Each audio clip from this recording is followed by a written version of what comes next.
Well, hey, what's up, and good evening, everybody. I hope you're ready to continue with me our coverage of the Idaho University case. And I took a day off yesterday from covering the case. Hopefully, you've had a great day, and what a great way to end the weekend for those of you who start your days on Monday by us joining together. I can promise you we're going to have a good time together tonight. And I'd love to know where you're watching from. Every time we gather together, we have people from all around the world, and I just believe today's going to be no exception.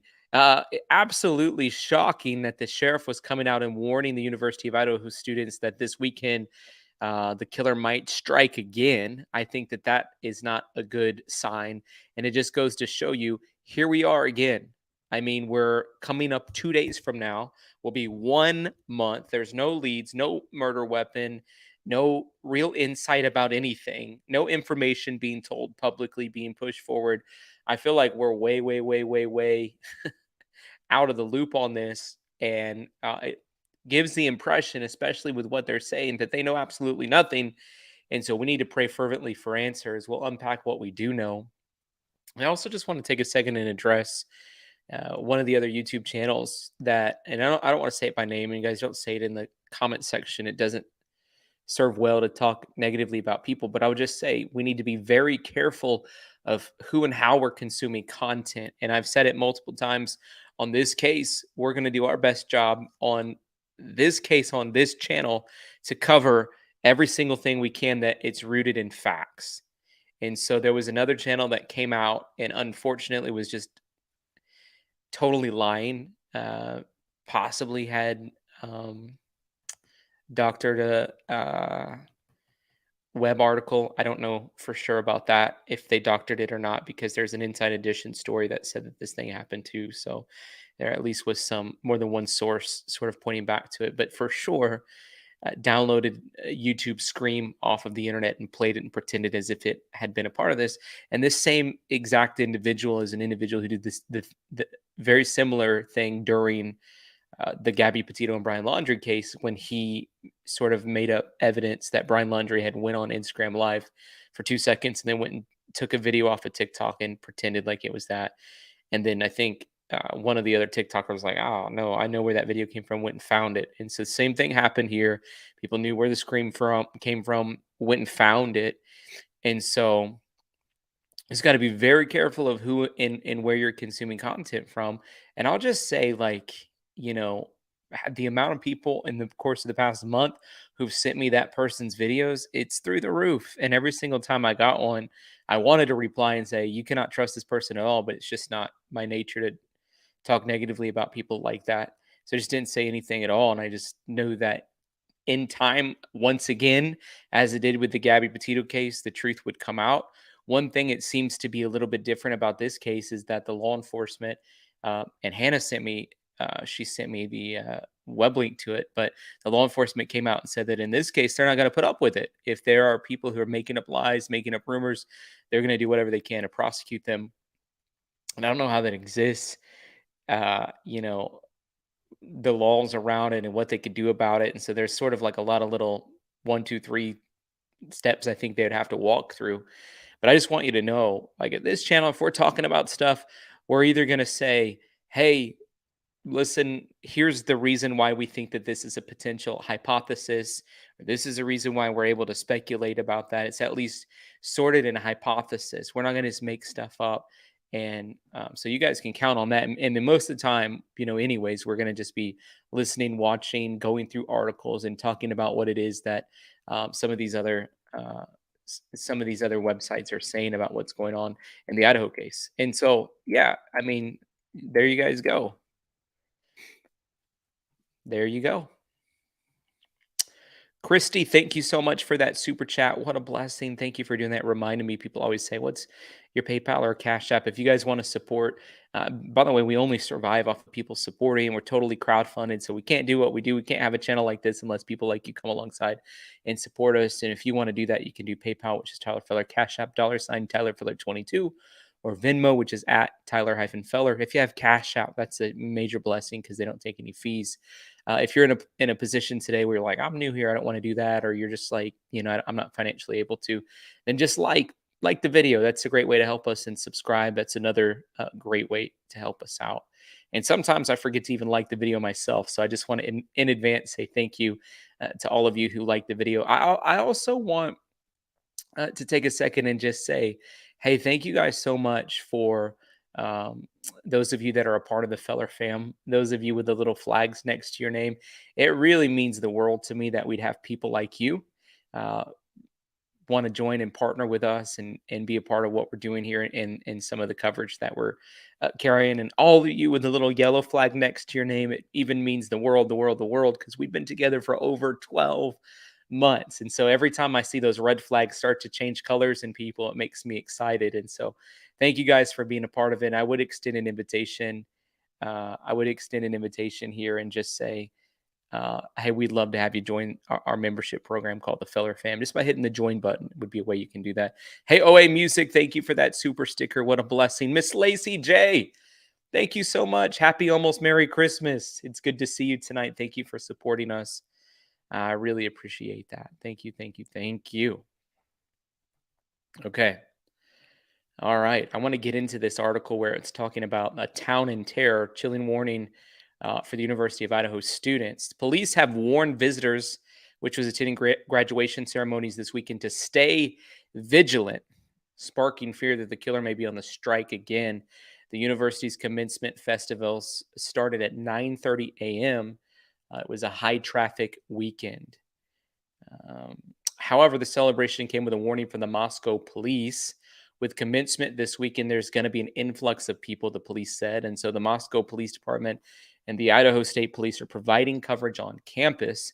Even with extra security, the department reminded people to follow personal safety measures. As always, we want to remind the public to stay vigilant, travel in groups, and communicate with friends and family. You know what I'm just saying?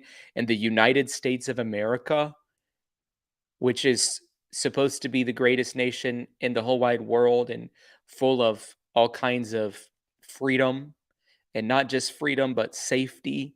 We shouldn't be telling families when they're coming in for a graduation that they need to, hey, stay completely vigilant, travel in groups, make sure you're constantly communicating with family. You know what it sounds like? It sounds like the types of conversations I have with teams when we're on the mission field in third world countries. Those kind of things we say there, where it really isn't safe because there's opposition insurgents. Or in one nation I was at, it was ISIS that was trying to take over the land. And so, and then in Central America, it was like drug cartels we were watching out for. And here we are in the United States of America. And not just that, but like in Idaho of all places. Cause like, you know, if you're not used to traveling to a city and you go to the south side of Chicago, for example, I could see some people having some conversations like that. But when we're in Idaho and we're telling people they have to be safe and travel in groups and constantly communicate, guys, that really is concerning to me. I mean, it really is concerning to me. And so we need to fix this problem as quick as possible. So,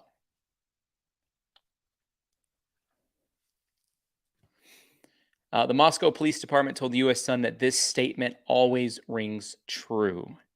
The warning comes after almost a month of searching for whoever is responsible for the murdering Xana, Ethan, Kaylee, and Madison. The cops also, and by the way, I know I could just say murdered the four, but I want to make sure that we don't forget their names. Like, I think it's so easy that we forget the people behind the cases that we're covering. And so I want to say Xana and Ethan and Kaylee and Madison. I think it's so important that we acknowledge that there's real people behind this. And I know we know that, but sometimes we study cases and we forget the human side after a while. And these are real people who come from real families that are really struggling right now. And so I do think it's very important that we continue to mention them and pray for them and think about them and how the families are moving forward in this time. So the cops also warned against harassment caused by online speculation about the killings after one of the victims' sisters blasted sleuths Speculation has led to the intimidation of people who may or may not be involved in the case. The authorities addressed this issue on Friday after social media users spread rumors online about possible persons of interest, which caused this intimidation. Online sleuths are scouring the internet for clues after police have released little information. Hey, how many people think that they should release more information? Put a one in the chat.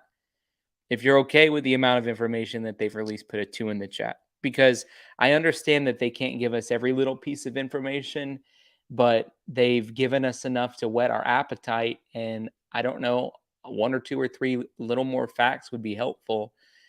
For example, we were trying to get them to release alibis, and we really put the pressure on. And supposedly they said the alibi of the hoodie guy, which I'm not buying. And we could talk about that more tonight if you want, because a lot of my theory of what I think happens sort of lives inside of that. But there's a lot for us to continue to unpack in this case. And if they would give us a few pointers or tips or things that we could even help with, because I understand there's a whole part of the investigation they don't want online people looking into because it clogs it and it messes it up and it causes confusion and delusion. However, if they can give us one or two or three places to really dive into, it might be helpful. And I guess maybe they did that with the 2011 to 2013 white Hyundai Elantra. I hope that wasn't just something to try to like throw us off. Could you imagine if they did that? My gosh, you never know. Hey, Laura, you said I think they should have let them choose graduation now or come back in June. This is so heartbreaking. Yeah, you know what? But if somebody's anxious to graduate and start their life, they may not want to come back in June. So, yeah, interesting point though. Yeah. What a blessing for your super chat. Thanks for helping us out tonight and supporting our channel too. What a blessing. Hey, MJ, I saw that gift you sent over on Cash App. What a blessing. Thank you so much for supporting what we're doing. And yeah, let me see. Somebody sent a gift over on Zelle before we start. Oh, Barbara. Yeah, Barbara sent a gift over on Zelle tonight before we got started, even. I really appreciate that, Barbara. Thank you so much for thinking about us.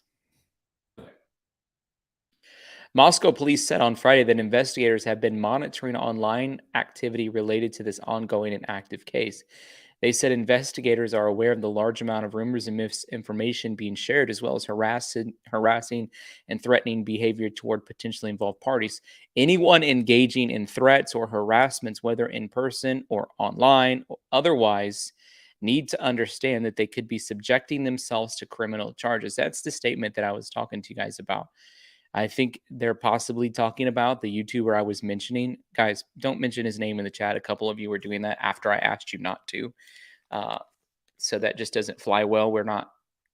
That's just not our calling or our mission is to not, it's just not what we do. We don't try to bring up controversy, but I do think we should make sure that we're sticking to the truth and help you be fully aware of knowing that what you're listening to might not actually be the most valid source of truth either. Um, when you're listening to other YouTube channels that maybe are just trying to get clicks and views. But I think it's interesting that they said this: anyone engaging in threats or harassment, okay, that makes sense, whether in person or online, otherwise needs to understand that they could be subjecting themselves to criminal charges. So that's a little bit different than what I was saying.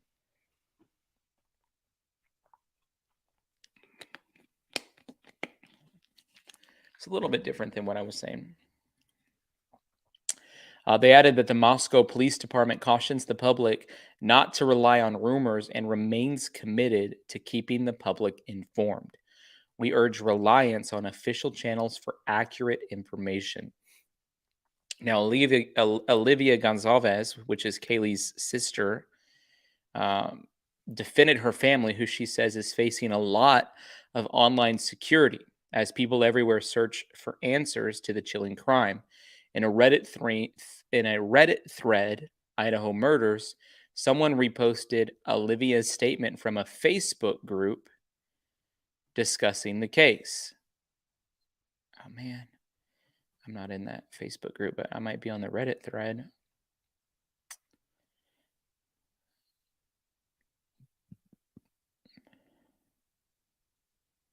Yeah, I have that. So I'll read it to you guys. I have the Reddit thread. I don't have the Facebook group. The sister wrote, "We do not owe you our places of employment or updated socials, Myself, brother, and father have never used social media before this. We are adamant on continuing to speak for Kaylee and Maddie because they no longer can, and an arrest has not been made. I would jump 2 feet in the air to save my own life if threatened. I wouldn't jump 2 feet in the air to save my own life if threatened. I just go find my sisters when I got to whatever is left after we go. Wow. She says miserable and helpless. Hey, Laura. Thank you for that super chat. What a blessing. Yeah, thank you guys for do you guys want to do a super sticker train just to get us started today and help us get the train a rolling on this Sunday, December 11th? Can we get you guys think we can get 18 super chats and super stickers rolling? That'd be such a blessing. And thank you, Laura, for that super sticker. Put you down as number one since we're just starting it. Thank you, thank you, thank you. No arrests have been made since the killings, leaving families and university students begging for answers. Investigators recently announced they're looking for the passengers of a 2011 to 2013 white Hyundai Elantra that they believe was in the area where the murders occurred on November 13th. Police have been spotted removing the victims' items from the home and said they are returning items to the family. While little is known about this case at the time, Olivia says they feel absolutely terrible in her heartbreaking plea to overreaching sleuths. So this was our sister, our daughter, our children's aunt. I've always protected her, but this time we couldn't. It's miserable and helpless that I genuinely hope you do not ever experience. I should say hope. Genuinely hope you do not experience. Hey, look, you guys are ready to hop aboard that super sticker train. Thank you, PDW. Thank you, Naomi. Really appreciate that. Thank you guys for your support. Takes all of us doing together what we cannot do alone. Officials admitted on Tuesday they are puzzled by a 4-hour gap in two of the victims' timelines. Kernodle and her boyfriend Chapin were seen at a party at the Sigma Chi fraternity house and returned home about 1:45 a.m. the night they were murdered.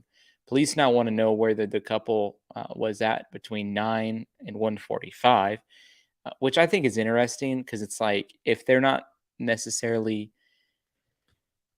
the target, I mean, I guess you'd still want to know if you're a detective just trying to get the timeline down just to be on the safe side of stuff and all that. Like, I understand that. But, you know, to me, it feels like if they're not the target, it matters less where they were at during those timelines.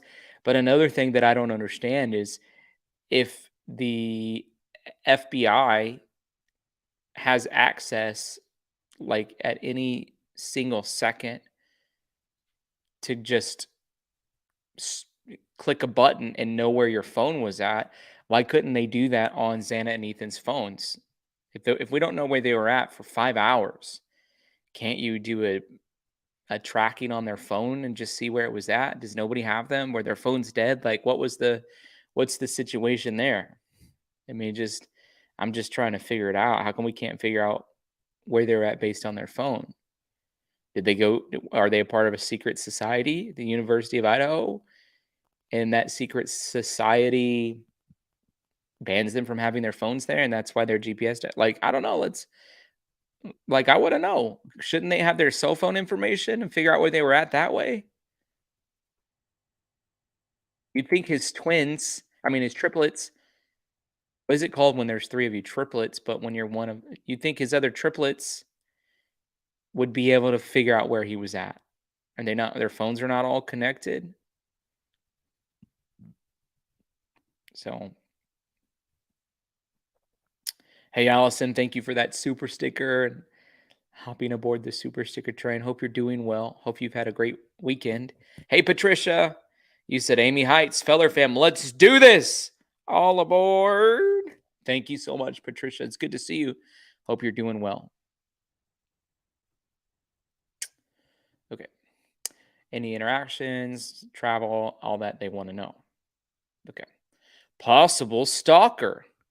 On Tuesday, police addressed rumors that Kaylee had a stalker before her murder based on an accident where a male appeared to follow her inside of a business and where she left to her car. However, officials said the man turned away and did not appear to make any contact with her. Police said that detectives contacted both males and said that they were trying to meet women at the business. This is corroborated through an additional investigation. I think they were at a gas station, right? I think they went to a gas station to try to like find dates. I don't know about you, but that just doesn't seem like the best place to go try to pick up a date. Is at the local gas station. You know what I'm saying? Like it just, I'm like, that's really weird.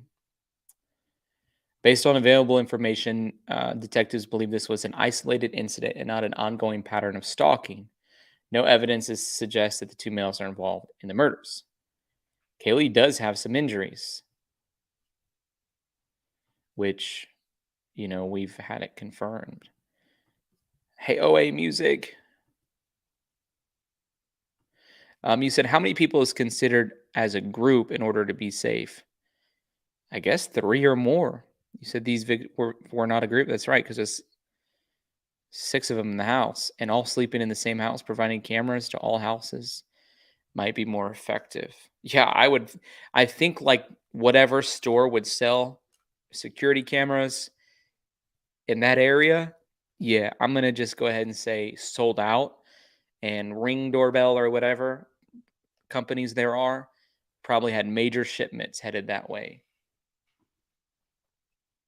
I would say everybody probably ordered some, and the university should have cameras everywhere.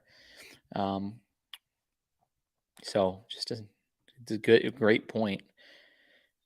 How many of you guys have cameras at your house, like at least a Ring doorbell or something like that? If not, I would suggest you get it, unless you live in like a really, really secure like apartment complex or something. Like the police update comes as it was revealed that Kaylee's injuries were significantly more brutal than the other victims. Idaho State Police spokesperson Aaron Snell told Fox News that detectives believed the attacks were targeted. He said when the chief said that the slayings were targeted and that investigators still believe that now, it didn't appear there were any forced entry into the residence. There were survivors of this. And then, as well, based on the evidence eternally at the scene, that has led detectives to believe and to continue that this was a targeted event. Chapin had been visiting the house at the time of the attack, and there were two other roommates home, but since have been ruled out as suspects. Zalvez and Mogan were reportedly sleeping in the same bed in an upstairs room, meaning the killer had to specifically go into the room and to commit the act. Meanwhile, a number of students has decided to return home and to just do their schooling online. Freshman Ella says, I'm coming home this weekend back to Boise because of it. My family is very concerned and rightfully so. Would you guys let your children, I don't know if I'd say children because they're young adults, would you let your young adult stay at campus or would you want them to come home? And I guess technically they're old enough, they have to make their own decision. But what would you do? Wise said that her roommates are going home as well, saying they don't feel safe when no one is in custody. I agree. I 100% agree.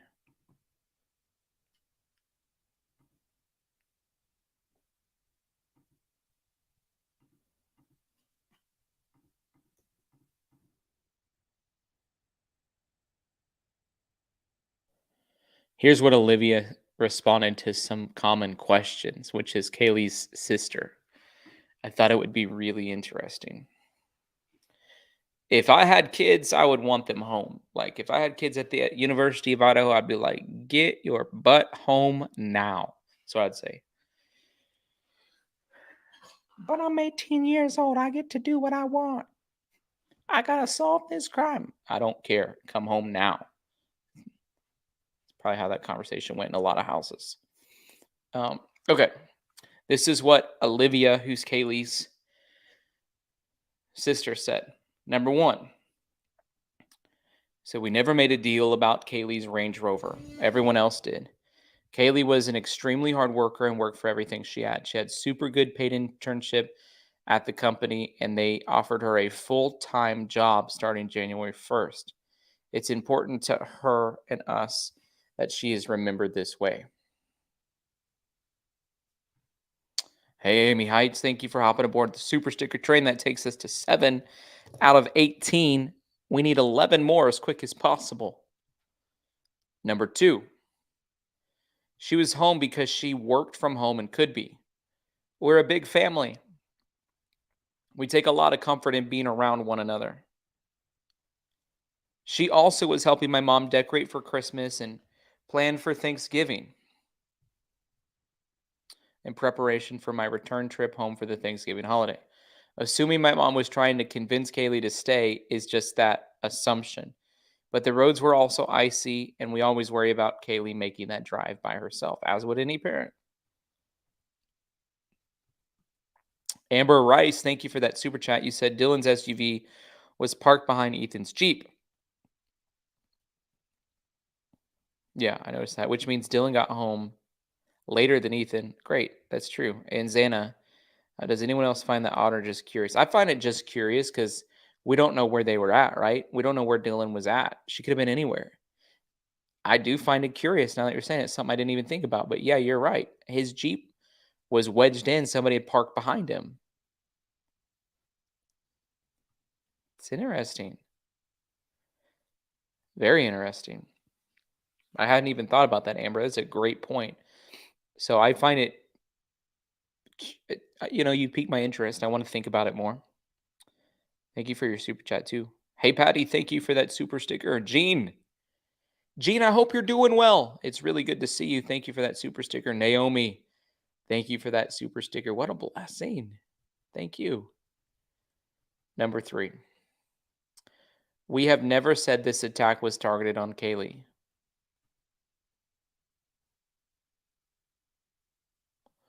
Okay, let's unpack what she means there. The dad clearly said somebody upstairs was targeted. He said that what happened between he said them what did he say? A paraphrase way of saying it would be the the way that Kaylee and Madison died were different. And then on News Nation, they came out and said that Kaylee suffered significantly worse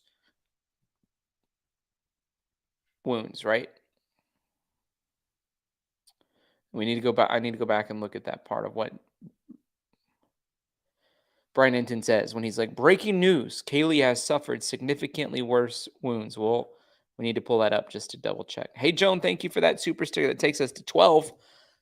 Only 6 more to reach our goal on this train. We'd love to have you guys hop aboard. And thank you guys so much for tuning in tonight. Hey, Elizabeth, thank you. Hope you're doing well. It's good to see you. Really appreciate you. Okay, number 4. Kaylee once again had a lot of friends and family. I personally called in tips. Anything and everything I could remember, big or small. Also, please be cognizant that these interviews are often cut and edited to display things. But if my dad did do that, it's because he just lost his daughter. It's not his job to always be so strong right now. He knows he can rely on me to help if and when he needs it. Not as coaching or rehearsal deal, but because sometimes you just don't have it in you to answer a certain question. That's a great point. She's like, guys, just remember, we're a family who's lost someone, and we're going on and we're doing these interviews, and we're extremely emotional, and they're cutting and they're slicing and they're dicing, and the end result of what you're seeing is not a fair representation of oftentimes how those interviews went. And so I find that to be curious, interesting, and important statement that she's making. Hey, Amy, thank you for that super sticker. She said, I do not know who killed her. I wish I did.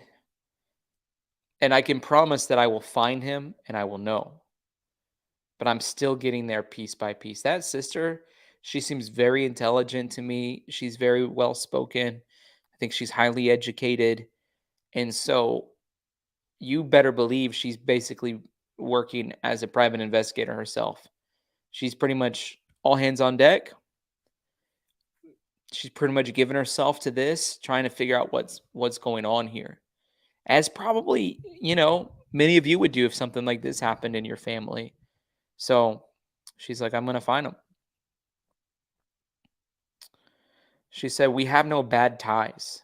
There's absolutely no illegal activities. The FBI is involved. You really think you would have heard of an arrest on one of us if there was anything? Great point. Thanks, Mama Penny. She said, I've stated multiple times that we talk for Kaylee and Maddie. I didn't personally know Xana and Ethan and would never claim to. I think that's an important thing, too, to distinguish, guys, that there are four families involved here. And so Kaylee and Maddie were basically sisters their whole lives and done everything together. But it's like, Kaylee and Maddie's families might know each other, but they don't know Xana's family, and they don't even know Xana. And they certainly don't know Ethan or his family. And Ethan's family didn't know Kaylee or Madison's family, and maybe didn't even know Xana's family. Maybe they only knew Xana if they even had met Xana up until that point. And it seems like Xana's family didn't know anybody because they're all the way in Arizona. And so you have these, and I thought about that today. Like, there's some obvious complexities that are existing and unfortunately have to exist because there's four entire family units, and some of those families are from broken families, which means there's 6 or 7 family units involved in trying to figure out what's going on here. And that is like a lot of people to share information with, a lot of people to try to please and make happy, a lot of people to interview, a lot of people to try to understand about what's happening. And so it is really complex. And so she's just reiterating it like, hey, yeah, you know what? I didn't know Ethan and Xana. I'm not ever claiming that I did. I'm speaking on behalf of Kaylee and Maddie. Great point. Hey, Barbara Hall, thank you so much for that super sticker. That takes us to 15, only 3 away from our first train goal. Thank you so much. And then she said, of course, we feel absolutely terrible. This is our sister, our daughter, our children's aunt. I've always protected her, but this time we couldn't. It's a miserable and helpless feeling that I genuinely hope you do not ever have to experience. And she said, and finally, we do not owe you our places of employment or updated social medias.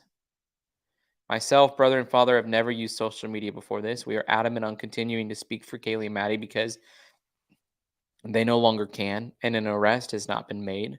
Our girls deserve more than to fade into the shadows and have their story replaced by a lost dog piece. Did that happen? And just realistically, the worst has already happened to us. I wouldn't jump 2 feet in the air to save my own life if threatened. I'd just go find my sisters when I got to wherever is left after we go.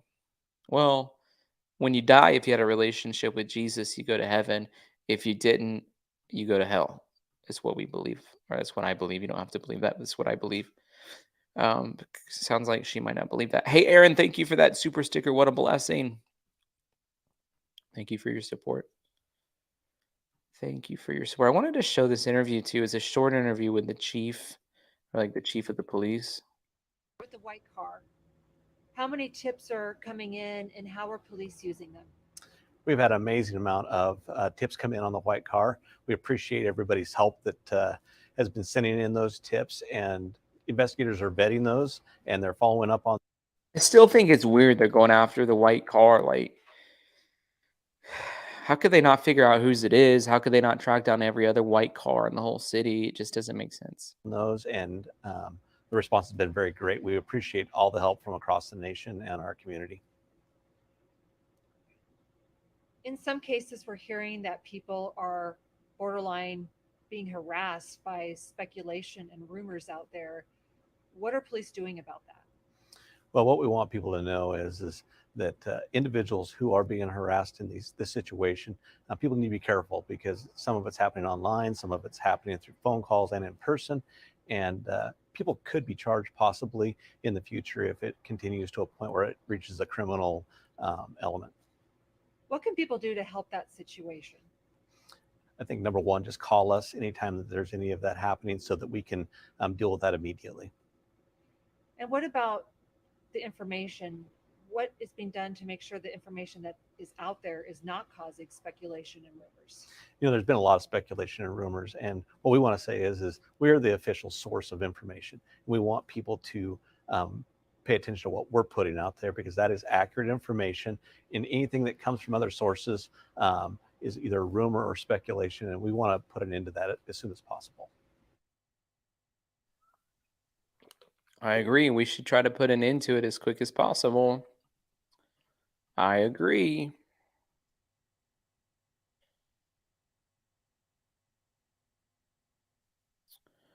Another thing that they're doing about this white car is that they've got the border agents assigned to it. It says border agents on lookout for a white Hyundai Elantra. Is that how you spell Elantra? I, I is that how you spell Elantra? No, they spelled Elantra wrong. It's ridiculous. Don't go spelling Elantra wrong in your news article. What does the word Elantra even mean? It's called the Hyundai Avante in South Korea. Oh, hey, music. You said don't think any of them was the target. Can someone commit this type of crime if it's his first time? The killer just seems to have a killing desire. That's the thing. It could be because there's been a couple of other like serial killers that had no target and went and did something very similar. What the FBI profiler was saying, if one of them was the target, they would have more significant wounds. And so the fact that they came out and said that Kaylee had more significant wounds is almost pointing to a thought that there was a target. And if that's the case, everybody can almost breathe a sigh of relief because it's a little bit easier to get down to the bottom of what happened. Hey, Laura, 4x4 Laura, you said, why not check with campus security? Cars have to have permits to park on campus. Most colleges registers cars. Yeah, that's what I was saying. Like, yeah, the college I went to, there was a whole parking department. They had your information. So if it was somebody from on campus, the university should have it. If it was somebody from the county, then the Latol County information should have that when they go and register their vehicles and get a license plate. You know what I mean? It's not that hard. How many 2011, 2013 Hyundai Elantras could be currently registered, in Latol County? Probably not that many. I'd say less than 15. And then they can go and go figure it out. Anyways, this silly news station didn't spell Elantra right. Seen near the Idaho murder house as hapless. What does hapless mean? Hapless means unfortunate, unlucky, out of luck, jinxed, or cursed. Okay, I'm going to say helpless. As helpless cops tell students in town to stay in groups and be vigilant as families gather for fall graduation. Okay. Customs and Border officials made the announcement on Friday telling agents along points of entry to be wary of a white Elantra with an unknown license plate. The announcement came shortly after cops said they were searching for a 4-seat sedan. 5 seats, 4 doors and 5 seats. Whoever wrote this, do they know nothing about cars? I'm serious.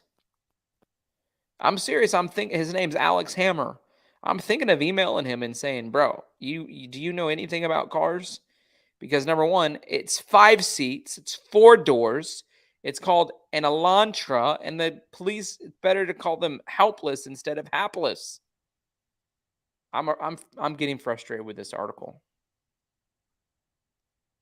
Personally, I'm frustrated. Hey, Deanna, thank you for your super chat. You said, could it be a delivery driver, a DoorDash, for example? Could be. I don't think they were ordering DoorDash at 3 or 4 in the morning, but maybe you're saying one that had came previously and delivered something. Very well could be. You're right. It very well could be. Could be anybody, really. Seems like the profilers that we're listening to online seem to think it's more likely someone that knew them.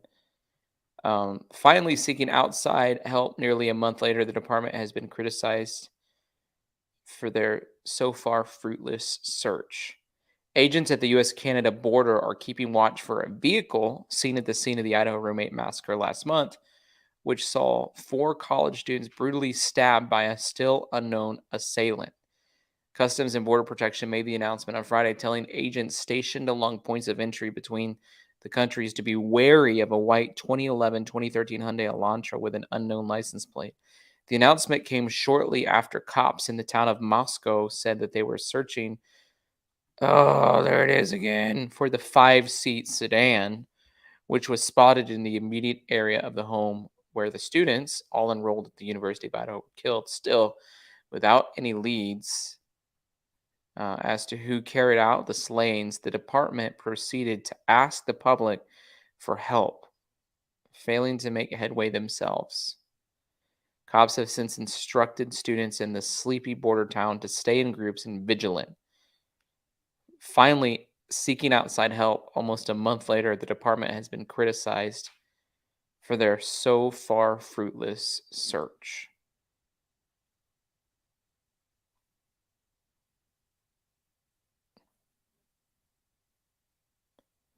Investigators believe the occupants of the vehicle have critical information. Do you think they think their person's guilty, or do you think they think that they have information? Hey, Laura, thank you for that super sticker. What a blessing. What car does Hoodie Guy drive? Does anybody know? I want to know the answer to that.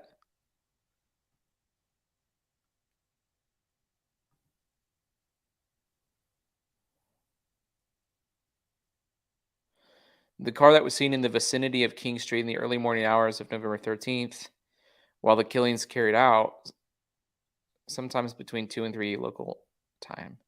The killings were not carried out sometime between 2 and 3 local time. This is a trash article. We're done reading it. The last phone call that they made was at 2:52. They said the killings was between 3 and 6. That's possibly the worst article I've read. And I do want to bring in Bobby Chacon, retired FBI I want to play this story for you. It's a quick. This is the most recent update from News Nation. agent for some perspective on this investigation. Thank you for being here. Thanks for having me. Do you feel this investigation really does hinge or is focusing in on Kaylee Gonsalves, given her excessive injuries, suggesting perhaps she was the killer's main target? Well, if that is the case, I think that's one avenue that's being explored. I think all avenues are being explored. I think there's a lot of work being done in this case. There's a tremendous amount of leads to that are coming in to be covered. So yes, I think that's one. I wouldn't say that's the only one. I don't know because I'm not privy to the inside of the investigation, and none of us are, and none of us should be. The only information that should be coming out should be information that's relevant to the public safety or to strategically benefit the investigation. Other than that, I don't mind at all if the police are not giving daily updates or weekly updates. I mean, I'm not as concerned with that. There's a lot of pressure and there's a lot of speculation about it. This is only a month. People are talking like a month is a long time in an investigation. It is not. We just had a case in the Delphi murders, and They should have put black trash bags up around the windows. I mean, we've seen them do that in a lot of other cases, like most recently in the Quentin Simon case when they were searching Leilani Simon, they put up black trash bags in the window. And you see, we could see into the house, and there's a lot of conversations we've had about things in the house. And one of the pictures I saw, I don't have them, and I don't want to actually show them because I think that it is not appropriate necessarily. But there's what appeared to be blood on the walls. I don't know, and I haven't been able to see it again, anyways. Since I don't think we should show it, but I'm like, gosh, people really shouldn't be able to take pictures like that, but especially since they didn't want us having information. But anyways, it's kind of a side point. in Indiana that took 5 years, and they just got the guy in custody. These investigations take time. This was a brutal crime scene. A lot of forensic and physical evidence that was gathered that has to be gone through in a proper way, oftentimes in a laboratory setting. And so these things take time, and the public needs a measure of patience with this investigation. Jennifer Goffendaffer made a great point today. She said, hey, listen, nobody thought in the Quentin Simon case that they were going to be able for 3 or 4 weeks digging through landfill, be able to find his body. And they did. And she's like, in the same way, they're coming through and like a landfill amount of evidence trying to figure out what's going on here. And it will take time. And so I appreciate her saying that and just reminding us like, hey, there's some processes going on behind the scenes that we don't know about, because I've never been an FBI agent, and I don't know what the processes are as they intake data and sort of work through it. I don't know what that's like, but she does, and she's reminding us, take a breather. They're working on it. They probably have more information than we realize. And so, yeah, shout out to her for just bringing us back to the purpose and the point of what needs to be talked about. Hey, OA Music, you said this should not be compared to the Delphi crime. This one happened in a house. Outside crime is not the same. You're exactly right. I don't think they should be comparing those two crimes either, because it is different. Inside of a house is way different than outside, especially as it pertains to picking up and finding evidence and that kind of thing. So totally agree. By the way, guys, I don't know if you knew this or not, but we have 2 amazing flavors of coffee if you're interested in purchasing. We have peppermint mocha. This is so delicious. I'd love to send you some. And then we also have blueberry pancake. Doesn't that look delicious? And we're almost sold out of blueberry pancake. So if you want some of this, I mean, like, we're down to the wire. We only have like 2 or 3 left. So if you're going to get the blueberry pancake, you should head over to our website and pick that up, www.movement-coffee.com. I'm sure the police, if they had anything that related to the actual public safety, if there were people endangered, they would put that out. But barring that, I don't see any issue with how long this investigation is taking. I know many in the public are concerned. We are at the one month mark about this case turning cold. When would you be concerned then that this will turn into a cold case? What does that timeline? Let's just look at this real fast. November 13th, 4 students found dead. That was my birthday. I was in Texas. November 14th, victims identified, no suspects in custody. The victims were identified on November 13th.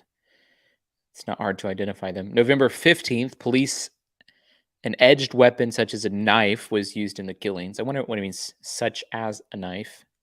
November 18th, the victims were likely asleep before the murders. November 29th, those 5 cars were towed away from the crime scene, which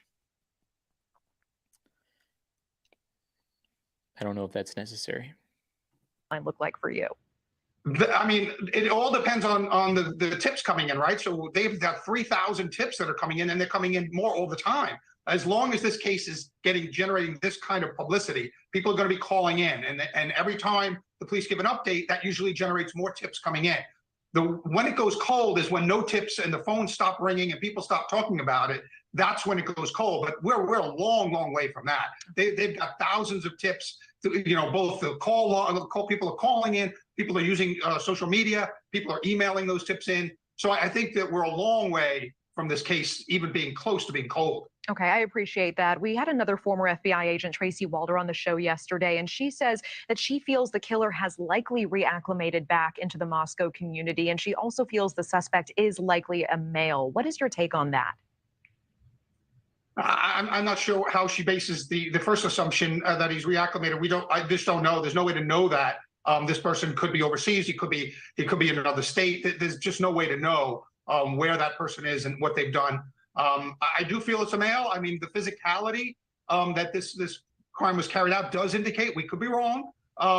It's been seen before, but most likely, due to the physicality that was required to carry this out, my guess is that it is a male, just because the physical capabilities of subduing people at the same time and stabbing people that many times to cause their death requires a heightened level of physicality, and that would lead me to be a male. Again, that's an assumption based on what I know, the limited stuff that I know of the physical evidence at the crime scene. But I would agree with her assumption that it's a male. I'm not sure about the first assumption about whether this person is reacclimated, because we just don't know who it is. She did mention Everybody thinks it's a male because they don't think a female can do this.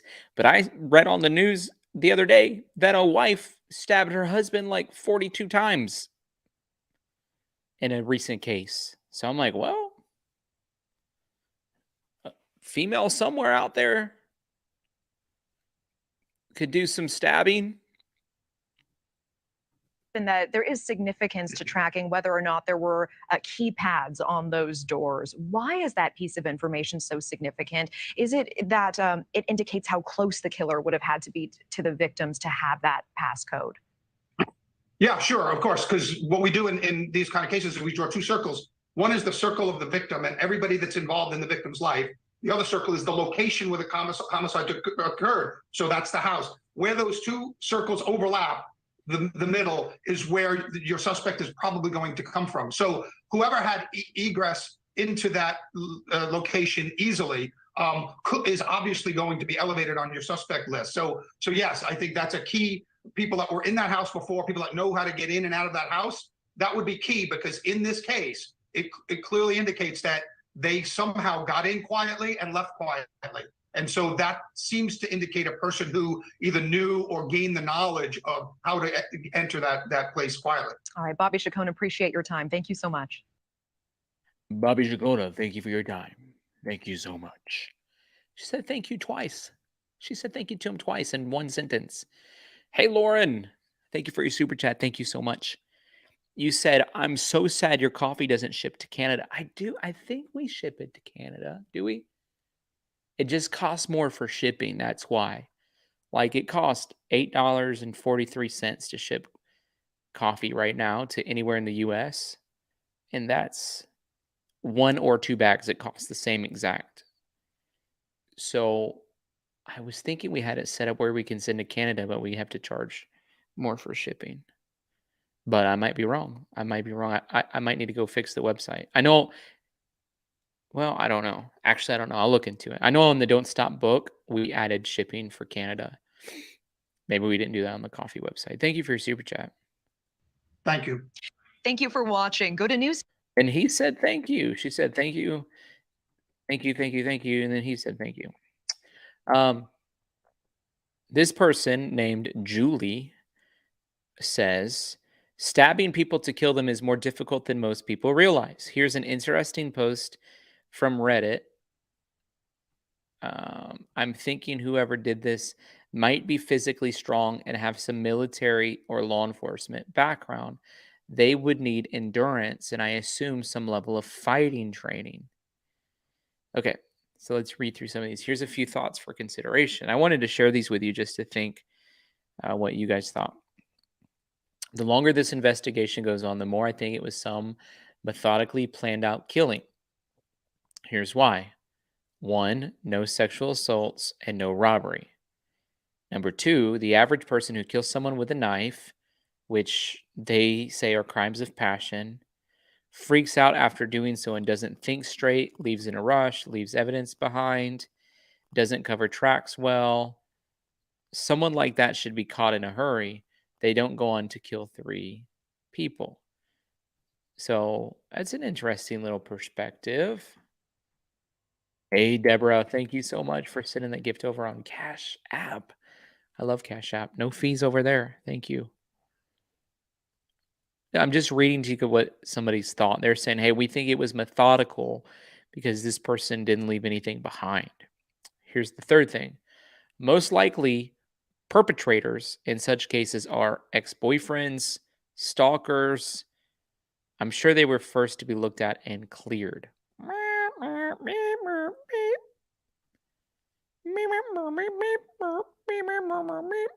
I don't think the ex-boyfriend has been cleared. Has he? Was he cleared? Yeah, the ex-boyfriend was cleared. The current boyfriend was not cleared, right? And cleared is a term we're using loosely. And I'll put up their document in a second to tell you exactly the way they word it. Okay, number 4. To push point number 2 further, what was number point 2 again? Okay, it's a crime of passion and they freak out and leave evidence behind. Most people don't realize this, but killing someone with a knife is not easy. The rib cage protects the heart, and most times a knife to the chest will hit the rib cage and not the heart. I don't know if they were stabbed this way, but I'm assuming so if their throats weren't slit. With several stabs, the knife will pierce between a few of the rib bones, hit the heart, but multiple stab wounds to the chest would akin to stabbing concrete with some stabs. I'm a criminologist and remember an interview years ago with someone who stabbed who was describing how hard it actually is to stab someone in the chest. That's how he described it. So if each person was stabbed multiple times, and some or all of them were stabbed in the chest or anywhere, actually, it would take a lot of time and a lot of physical strength and energy. To put it bluntly, stabbing 4 people multiple times and fighting them off would be exhausting. Adrenaline would likely be carrying them through it. Kind of a strong statement this person's making. Hey, OA Music, you said belongings were taken out from the house normally. Yeah, I think it's pretty normal. The reason they were doing it was because they said that at this point they no longer needed that for any level of forensic evidence. So, number 5, it's always thank you for your super chat, by the way. It's always possible that a psychopath, someone with extreme delusions or high on extreme drugs, had an episode and could have continued in this manner, but they most certainly would have been caught right away. I think a lot of people get stabbed and don't get caught. Let me ask you guys this. Do you think this person was a psychopath? Probably, right? Probably was a psychopath, right? It seems much more likely than it did a few days ago that this was done by someone who's killed for the thrill of killing. If this is indeed the case, it's unlikely that this was their first time.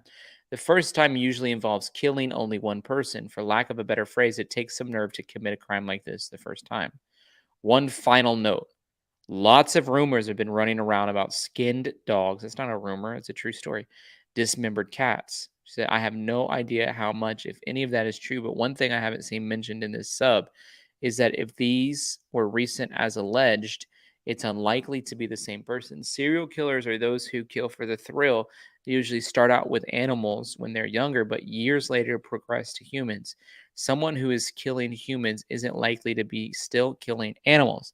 Killing animals for the thrill of curiosity is associated with killing humans, but the time is separated often by a decade or more.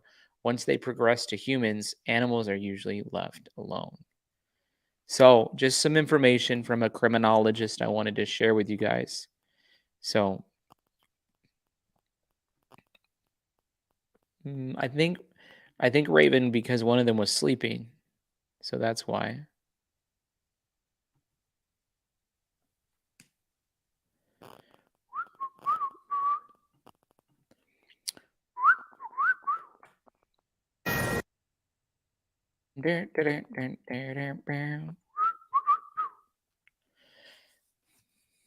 How are you guys doing tonight? Are you doing well? It's 46 degrees where I'm at. Fahrenheit.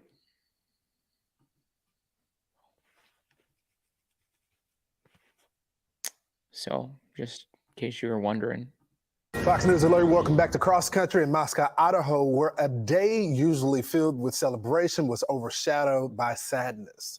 The University of Idaho's winter graduation included a tribute to the 4 students murdered nearly 1 month ago. One of those victims, Kaylee Gonzalez, was expected to walk across the stage and get her diploma.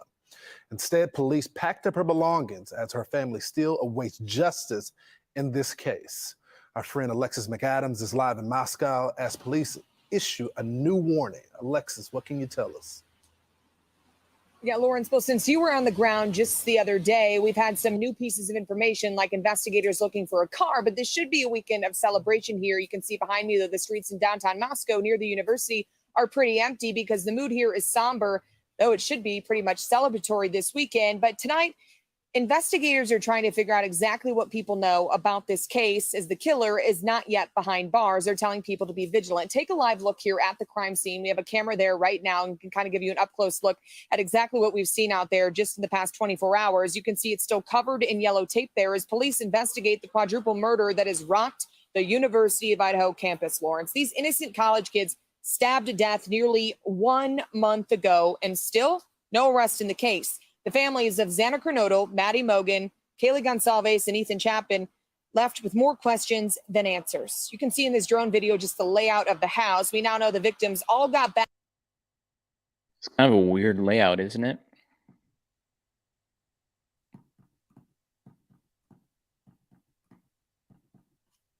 Back to the home around 2 o'clock in the morning that day. And police say they were killed sometime between 3 and 4 in the morning. What happened inside the house, Lawrence, still under investigation. The police chief tells me they're looking for a fixed blade knife. And until they have an arrest, they're talking to everyone. Just because someone's been cleared right now, does that mean they might be re-interviewed?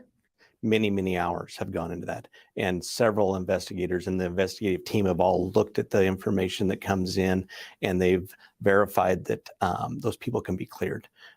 So what I want to assure them is we're doing everything we can, and we're taking our time to do it right.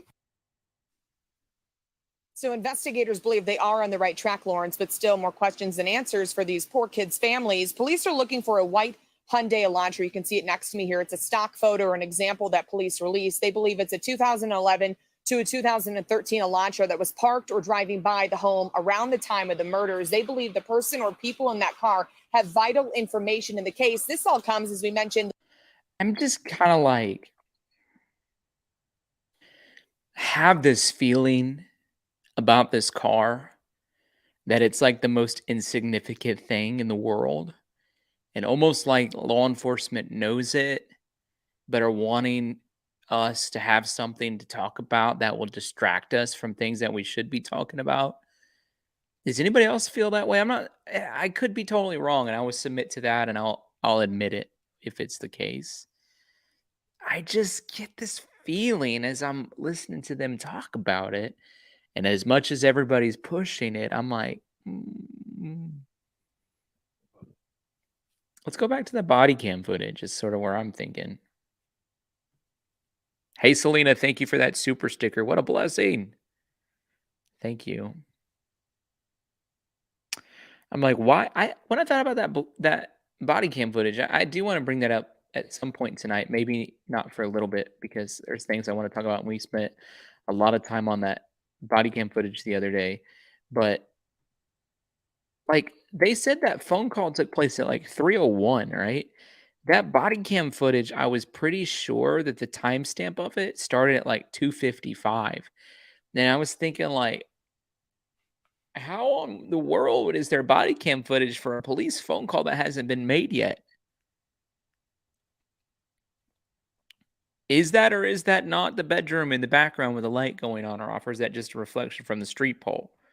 People are like, reflection from a car. There's no way it's a reflection from a car on the third story of a building like that. I just don't think so. Was it a flashlight or a motion sensor light that came on? Like, there's things like that that I want to really get figured out. Let's really unpack who this hoodie guy is. I still keep going back to that. So, hey, Laura, 4x4. Thank you for that. What a blessing. The police are now putting out information that if you're near the campus or in Moscow, Idaho, you should be traveling in groups and remaining vigilant, which has a lot of people here on edge. Lawrence. Yeah, it's just so confusing because they said it was a targeted attack that now suggests if people should be in fear for their life, that this guy may attack again. Thanks so much, Alexis. Hey, Sean Hannity here. Hey, click here. Hey, Sean Hannity here. This And guys, week I marks haven't been 1 able to month get since the my grisly. guys, I haven't been able to get my hands on the full body cam footage. I'd really like the full body cam footage if I could get the full body cam footage. I'd really like that. Murders of 4 University of Idaho students found brutally stabbed to death in their off-campus apartment. Still, no arrest has been made, and family members demanding answers. Police say tips from the public are pouring in. The quadruple murder has rocked the small community in Moscow, of course. Families gathering this weekend for winter graduation. Nancy Liu joining us live in Moscow with the very latest now. Nancy? And Natasha, almost 1 full month since the murders, and police have yet to reassure this community that they're any closer to catching a suspect. The lack of information has a lot of people living in fear about a brutal killer on the loose and possibly still in this area. The rental home that was filled with friendship and the joys of college life has been tragically quiet for weeks. A 24/7 security guard is here to preserve a quadruple murder scene. Neighbors no longer want to comment, and locals want. Reporters not welcome. We do not have a statement. Please respect our wishes. That's a good statement. They should. They really should come out and say that. If you're a neighbor and you don't want any part of it, absolutely, they should come out and say that. Erica says, Tyler, your thoughts on the possibility of the murders being part of a satanic sacrifice? The unusual animal killings sound like it's me. You know what was weird is just the numbers. 1122 Kings Road. You know, the police phone call at like 3 gives 3 young men tickets. Like, I don't know. I don't know. Usually, I don't know. I don't want to get into it too much, but it could be. It could be. You never know. And that's part of my inkling of like looking into the fraternities and sororities and figuring out who actually is in leadership of those sororities and fraternities that they're a part of. Especially since another young man from the fraternity died just a couple months ago, and it was an accident in the river. It's like, well, let's figure out what these sororities and fraternities are, and let's figure out who's in leadership, and let's figure out what actual company or organization is funding them at a national level, and really figure out what it means to go join one of these groups. I know it sounds sad, but it's just the truth. To say it like that, I know people think I might be crazy, but there's an agenda out there that's not a godly agenda, and we have to be vigilant of that. And before you get attached to something like a fraternity where you're making oaths, you need to know exactly what those organizations believe and not what the ground level, surface level, entry level believes. What does the 33rd degree of it means? Because that's ultimately what they're trickling down to you. And I just believe that a lot of fraternities, a lot of sororities, a lot of social clubs have an agenda that's from a dark source. And certainly not all fraternities and sororities, certainly not, but a lot of them do. So I don't know. It's a great question, Erica. I haven't had time to research those fraternities and sororities. Unfortunately, I had a very busy week.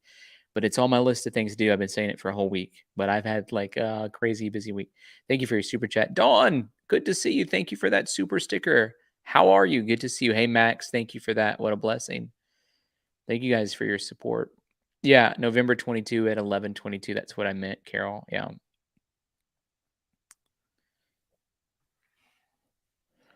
Like Skull and Bones, which several presidents were a part of.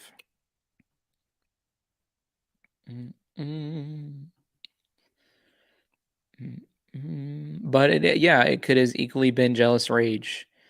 So I don't know. I mean, it's like, aside from this one possibly being jealous rage, I really believe that there are dark entities behind some sororities and fraternities that need to be investigated, not the entry level, at the high level.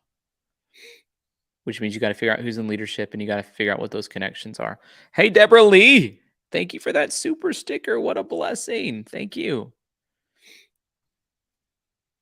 Wonder why a full month hasn't yielded more answers. It doesn't seem too hard in a college town. You know, there's Wi-Fi everywhere. You can track phones so easily. This dude sounds like he knows what he's talking about. It doesn't seem too hard right here in the middle of our college town. Not very many people that live here. You should be able to track them. You should be able to track where Ethan and Xana were at for 5 hours. You should be able to track whoever was in the general vicinity of that house between 3 and 6 a.m. A time when there shouldn't be much cell phone activity. It should be super easy.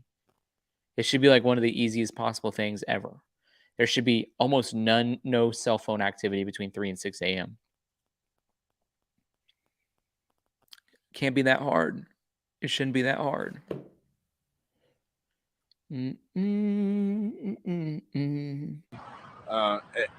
My phone connects to everything I walk by. Ethan Chapin, Xana Kernodle, Maddie Mogan, and Kaylee Gonsalves were stabbed to death sometime during the morning of November 13th. Moscow police officials tell News Nation they will provide a new update on the investigation on Monday. One former FBI special agent believes the suspect is someone familiar with the property. I actually think that it's I wasn't mimicking that person. Are you kidding me? I was doing my best to sound like him. I wasn't mimicking him. You kidding me?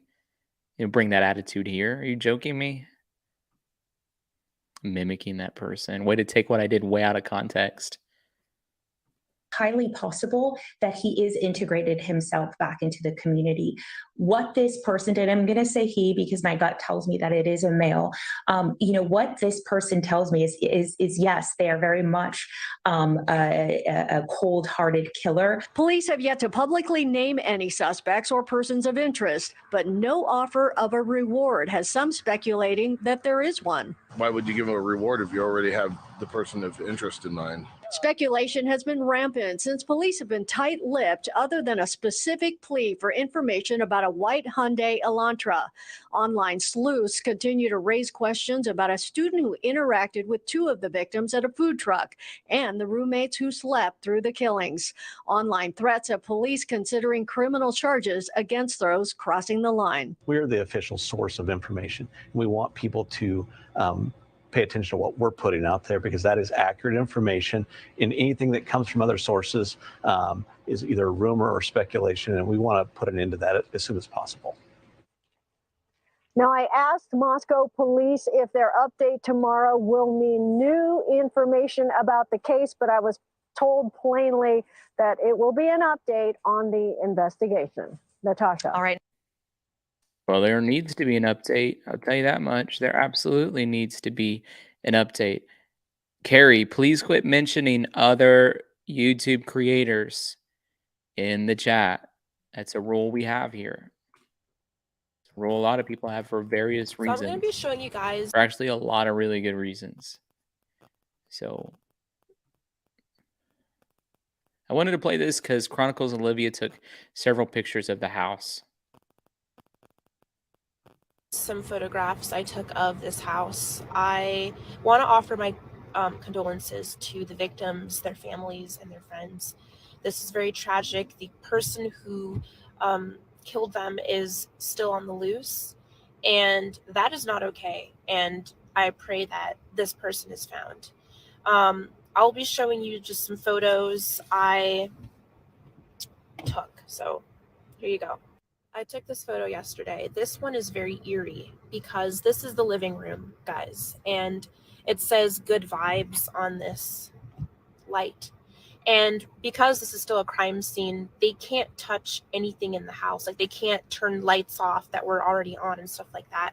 So there are still lights on in the living room. There's also some Christmas lights in there, which I'll photograph today, but this was the most eerie photo that I took because it says good vibes and something atrocious happened in this home. Here it is zoomed in, but this is the living room. So here's a photo of Madison's room, and I just found this interesting because this door is flung wide open, almost hitting the window. I don't know if this is a bathroom door or a closet door or just the door of the room itself, but if you zoom in, you can see some red tape on it right here. I think this could be evidence tape, and I'll show you why. Here's another picture I took of the front door with all this evidence tape, and that looks like the reddish tape or that little red dot that's on the door of Madison's room. It's just very, very sad. It's eerie. It's just to think what happened in this home, and this, just seeing this door flung open like that through the window just is really, really very eerie. Here's a photo I took from the backyard. This is the kitchen area. There are these two stools. Again, there was probably you know, some of the victims fought for their lives, and there's going to be things.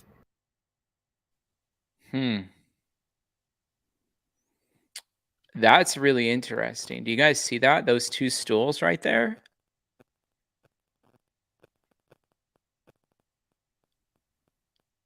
Huh.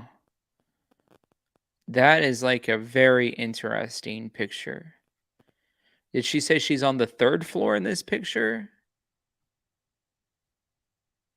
Really very eerie.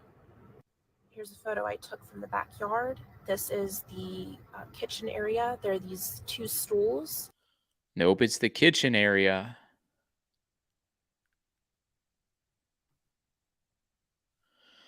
That further just makes my theory about what I think happened to be even more plausible. By the way, I'd love to start a brand new super sticker train if you guys want to. I'd love it if we can get 19 people on the super sticker train. On this train. Be amazing. Be a major blessing. Here's my theory of what I think happened so far. And I could be wrong. So I'm not saying that you guys have to think what I think or that I'm even right. You can think whatever you want to think, and you may have another theory or an idea that could convince and change my mind otherwise. I believe the killer entered the home around 4 a.m. through the sliding glass door. I think it was unlocked or very easy to unlock. Like it was either totally unlocked or there's like it's a quick mechanism that he knew how to do just to like slide his card in there or something. It unlocks it. Like maybe the door had something wrong with it or whatever.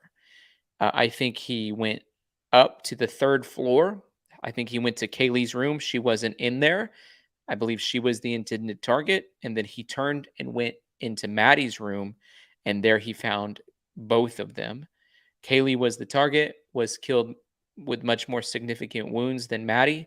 Maddie was also killed sort of as a needless casualty, or I guess maybe you could say as an opportunity, crime of opportunity, just because she was there. I believe Ethan heard the commotion of what was going on. And so as the killer was making his way downstairs, Ethan confronted the killer and tried to stop what was happening. He was then also either a crime of opportunity or just a got in the way, can't leave any witnesses kind of a thing. At this point, Xana is also waking up. The killer goes in the bedroom where Xana's at because she's starting to hear what's going on and he wants more time to get away. So he goes into Xana's room and takes care of her. And then he leaves out the sliding glass door.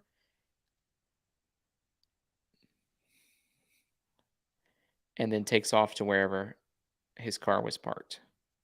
Maybe possibly even a white Hyundai Elantra. That's what I think happened. I think if Ethan hadn't came out of the room, he would have never died. But you guys can see here that there's two stools right there. That means likely that there was some level of altercations happening between Ethan and this killer, which was my theory all along, but I'm just finding more things along the way. That's been my theory since day one. I've said it literally since day one. I thought because of the way that they were talking about Kaylee, I thought that Kaylee was the target. And sort of just created a scenario of what I think happened based on that. And it's like all the evidence that keeps coming out points to that. Hey, Kristen, thank you for that super sticker. You're the first one on the train trying to get to 19. Thank you so much. What a blessing. Melanie says, why does everybody keep sending him money? Well, Melanie, we can't have a channel unless people support it. And a portion of all of our money goes to what we call our benevolence fund, which helps our viewers in short-term financial hardships. But it's just the way, if people enjoy content like this or others, you gotta have a support mechanism, or else we literally can't do it. So again, there was probably some of the victims fought for their lives, and there's going to be things toppled over, furniture all about, and I'm not exactly sure why these stools are like that, but here it is. Above those stools is this countertop in the kitchen. Here it is zoomed in a little bit. I don't know what's on the countertop, but yeah, I don't know. I'm really wanting to figure out where those stools are at. Hey, Amy Heights, thank you for that.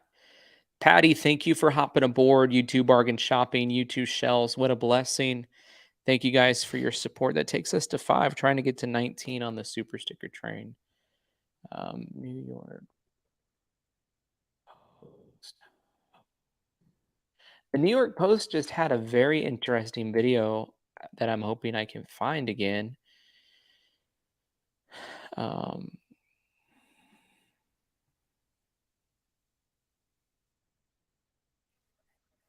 see what we can do. I'll bring up, when I'm done with the Chronicles of Olivia, I'll bring up the New York Post stuff.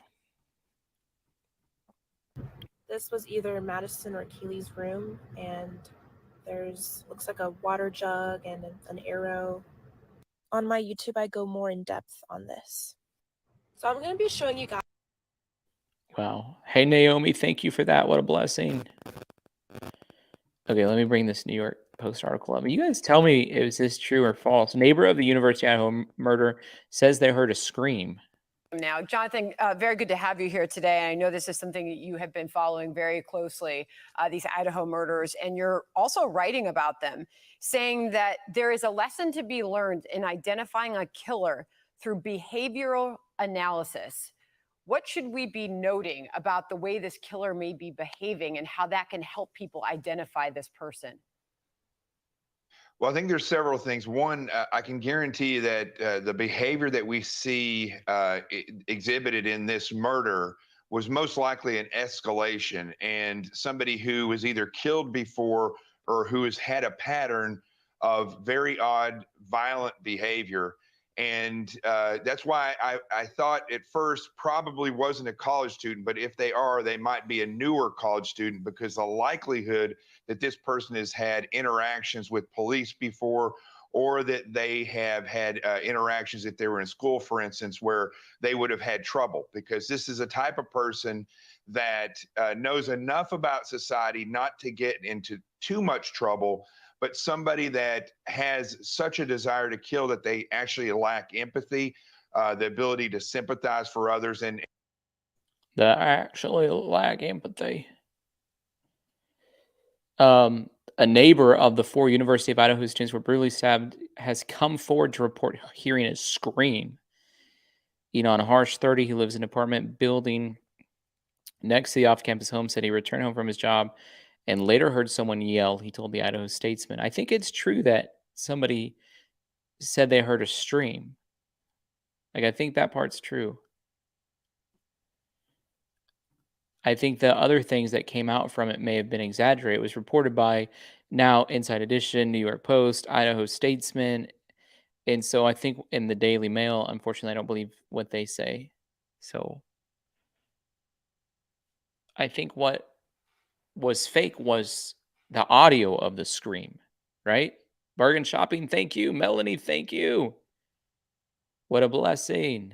Hey, OA Music, you said maybe he'd been in that house before and unlocked some of the locks that night. That's a great point, too. He could have done that. You're right.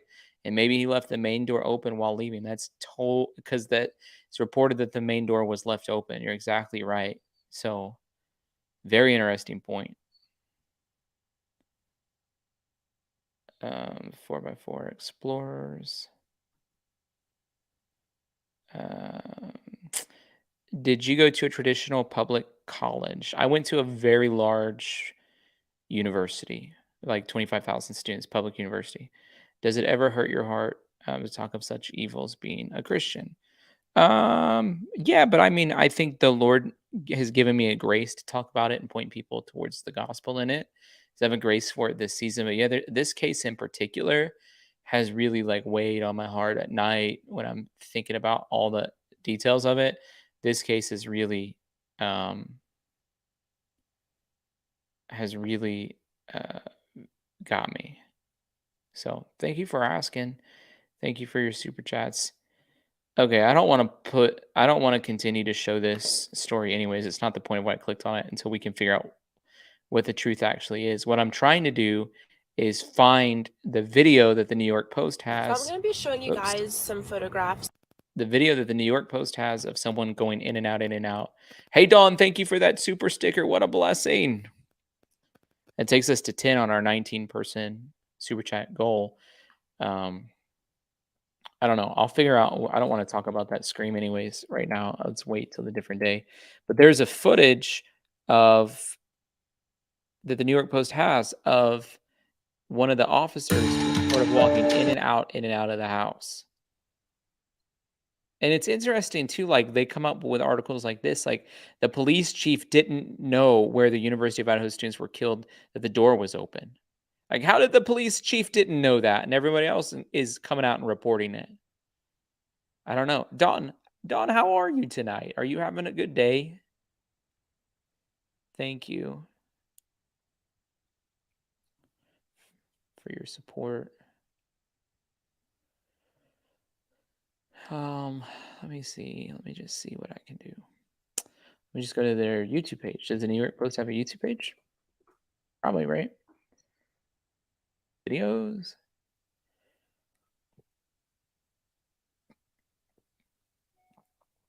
Man, they have a lot of political stuff on this website.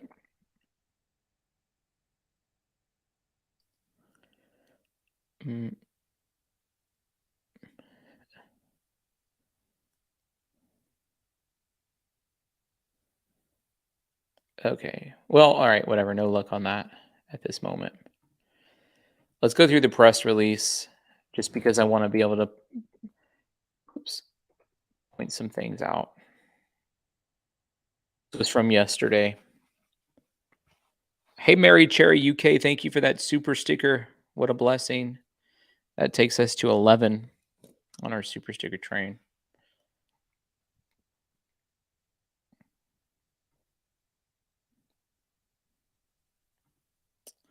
The Moscow Police Department is providing the following information on the known facts. With commencement this weekend, there will be an influx of people coming in from out of town. The Moscow Police Department and Idaho State Police will provide coverage on campus and in the Moscow area. As always, we want to remind the public to stay vigilant, travel in groups, communicate with family. If you have any information, tell us. The Moscow Police Department has six detectives and 5 staff assigned to this. The FBI has 46 investigators in Moscow and located throughout the United States. They used to tell us how many were in Moscow versus how many were working from other places. Why did they combine that into one single sentence? I don't like the sound of that. I don't like the way they did that.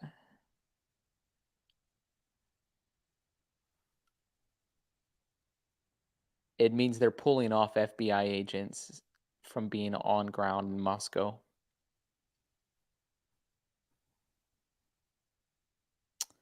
Idaho State Police say there's 13 investigators of theirs in Moscow and 15 uniformed assisting with community patrol. As previously reported, at least they spelled Hyundai Elantra right. Investigators want to know about the Hyundai Elantra. You can call in tips. And then a second time in 3 paragraphs, them asking for the white Hyundai Elantra with an unknown license plate. Can they at least tell us what state they think the license plates are from?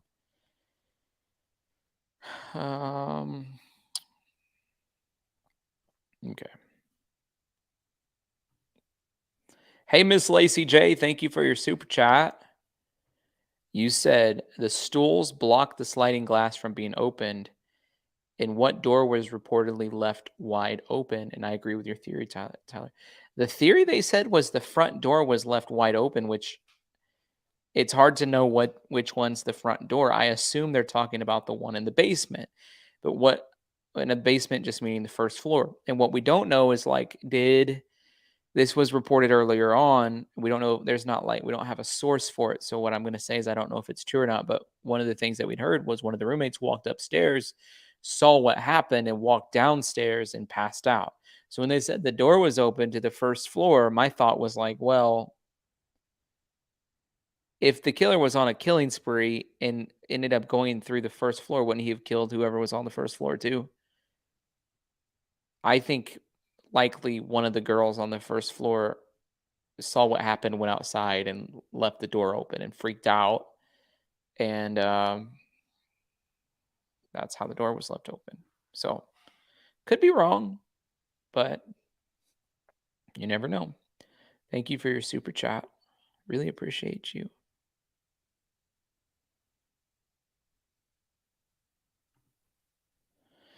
It says, at this time, detectives do not believe the following are involved in this crime: 2 surviving roommates, male in the grub truck, male in the grub truck surveillance video, Uber driver, the male Kaylee and Madison called numerous times, any individual at the residence when 911 was called, the individual on the lease who moved out. The male on the grub truck, they're saying it's clear. The ex-boyfriend, they're saying it's clear. Who have they not labeled as they think is involved? Because somebody said, oh, we need to be paying attention to what they're not saying. Well, who did they not clear? That young man that spoke at the funeral. Maddie's boyfriend. I'm not saying he's responsible. I'm just saying it's interesting that they went on a clearing spree, or not involved at this time spree, and they left out the neighbor who talks a lot. They left out Maddie's boyfriend.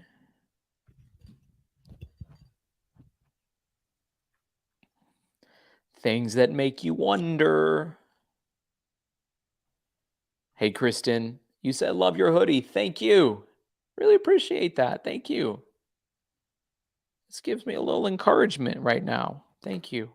Hey, guys, we're on 12 super chats out of 19. Also, trying to get to 19 for this super sticker train. We're on 12. So 7 more of you guys, boom, we'd be rolling in it as far as hitting our goal, and our train would be moving fast. So what a blessing. Currently, no suspects are in custody. It doesn't say that we have no suspects. It says no suspects are in custody. No weapon has been located.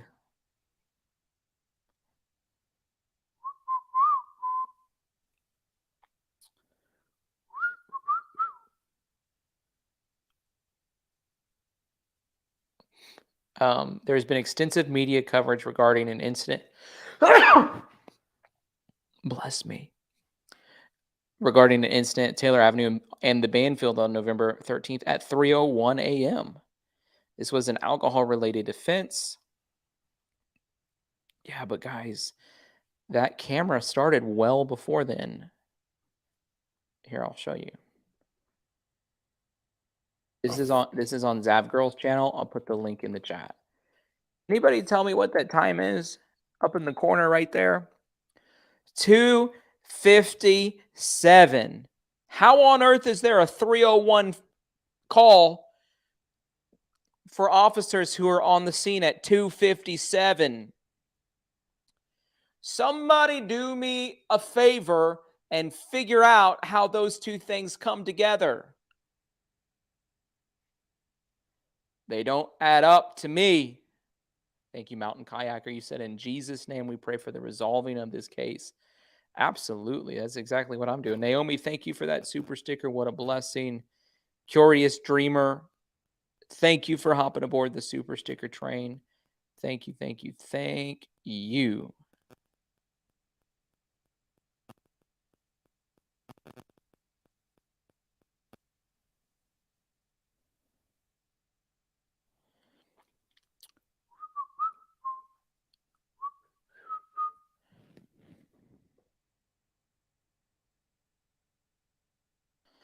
Um, 911 call.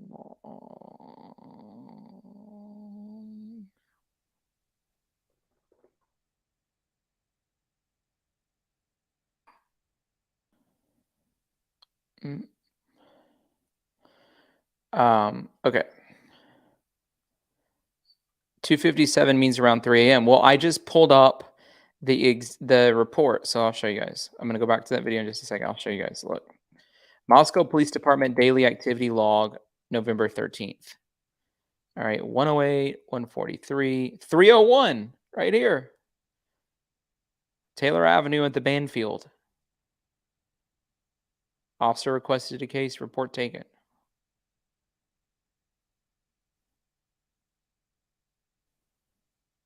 Alcohol offense. Then at 3:38, there was a theft. And then on 8:44, there was civil calls.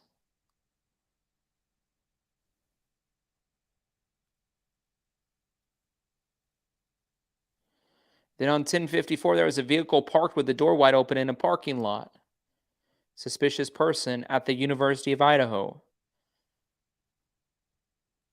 College of Law.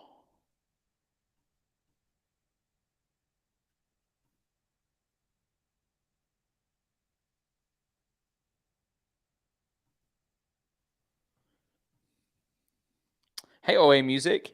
You said maybe the boyfriend hired a psycho to kill the target. I said that too. I think that could be possible. And the killer messed it up and killed 4 instead of 1. Maybe he was like, I'm not sure who I'm supposed to get, so he just got them all. But you're like, maybe it's 6 a.m. I could be overthinking. Yeah, you also might be overthinking, but it's also possible. Hey, Deb, thank you for that. You said, do you think Maddie and Kaylee were having a thing more than a friendship? Nah, I really don't think so. I really don't think so.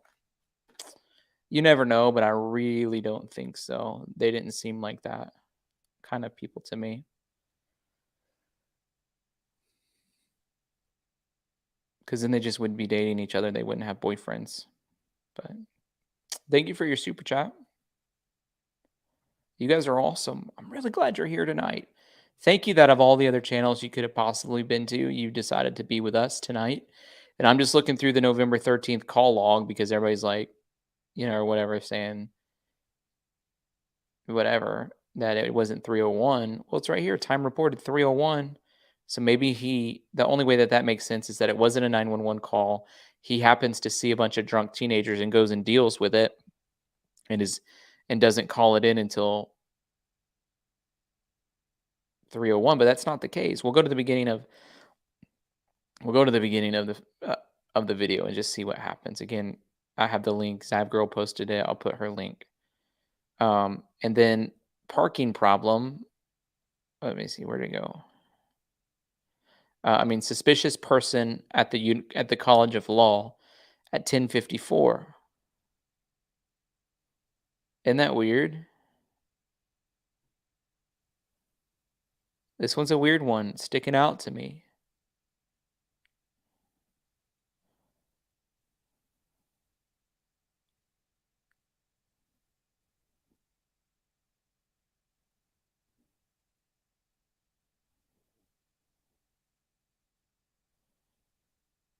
Huh.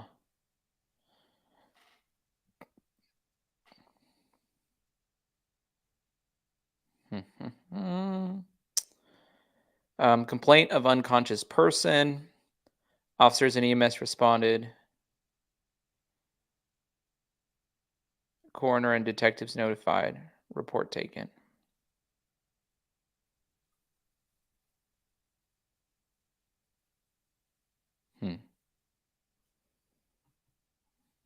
In the middle.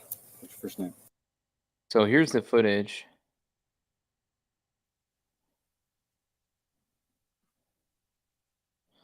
Let's figure out if it's a 911 call.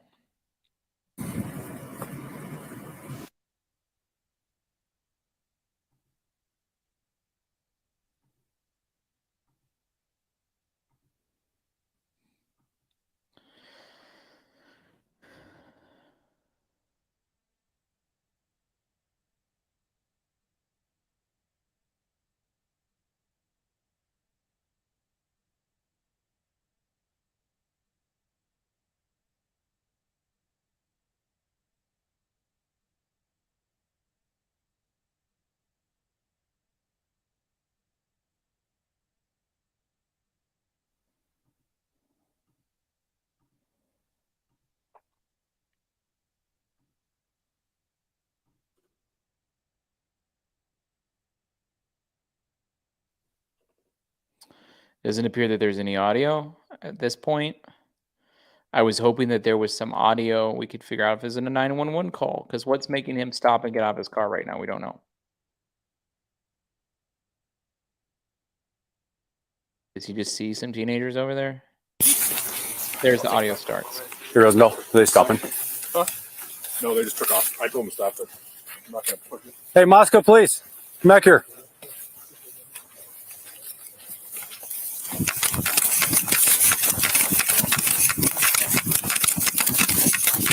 Oh, he runs after them? Tell me this, would he not radio in as soon as he starts to chase after drunk people in a band field? I'm totally confused. Somebody's got to make some sense out of this for me.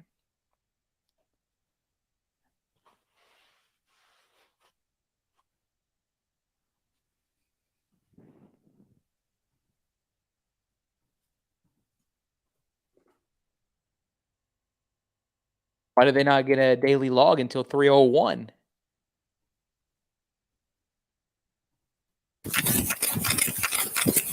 Hey, Moscow PD. All three of you. Oh. You two up there. Hey, man, come back here. How old are you guys?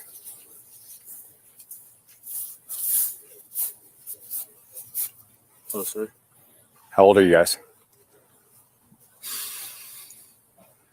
Taking out 21? Yeah. 19. 19? Yep. Okay, is there a reason why you didn't stop back there? Yeah. We saw him talking to him, so we didn't know. Okay, well, I yelled at you guys and then turned around because he walked up on him. I yelled at you guys, you didn't stop. Oh, I did not hear you. Right. Yeah. Well, let's walk back over here, okay? Sure. You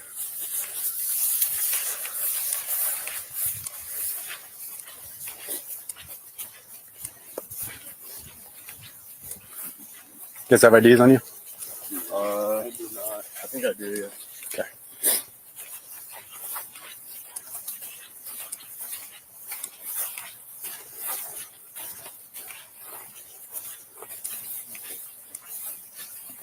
I would say, like, in college towns, they do kind of have to go over the whole underage drinking thing to make sure that there's not a whole lot of problems. And I went one time when I was in college to like a club, like corner club kind of a thing. I don't even remember the name of it. And I went with a group of my friends who were underage. And when we left the club, they breathalyzed everyone, every single person leaving the club. And if they were underage, which I wasn't drinking at all, but all of my friends were drinking and they blew on it, they all got tickets. Every one of my friends got a ticket that night that was drinking, which was pretty much every single one of them. And so I heard somebody saying like, well, it's just very rare for everyone to get a ticket. I'm like, well, not in a college town. I think it's just normal. They're trying to make sure that there's not a lot of underage drinking incidences. Where you guys live at? In my house, Okay.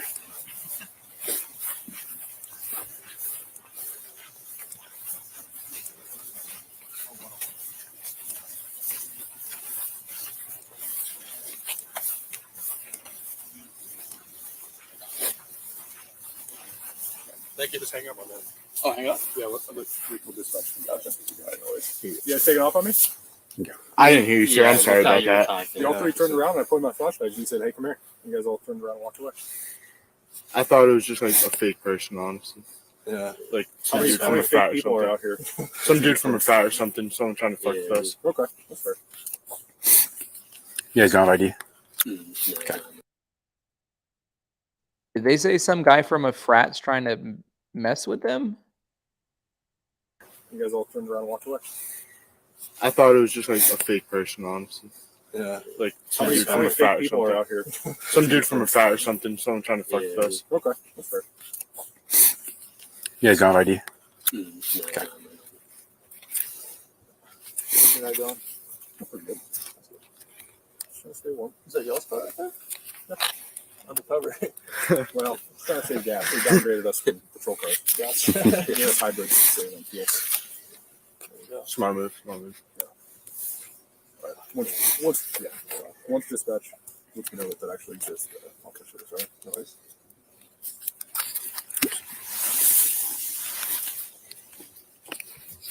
You guys over at which department did y'all come from? I don't know. That's what it depends on. I couldn't tell you the number, sure. Yeah. Okay. Do you know the person hosting the party? So that ain't Matt, I think. Okay. I couldn't tell you. You're in the middle. What's your first name?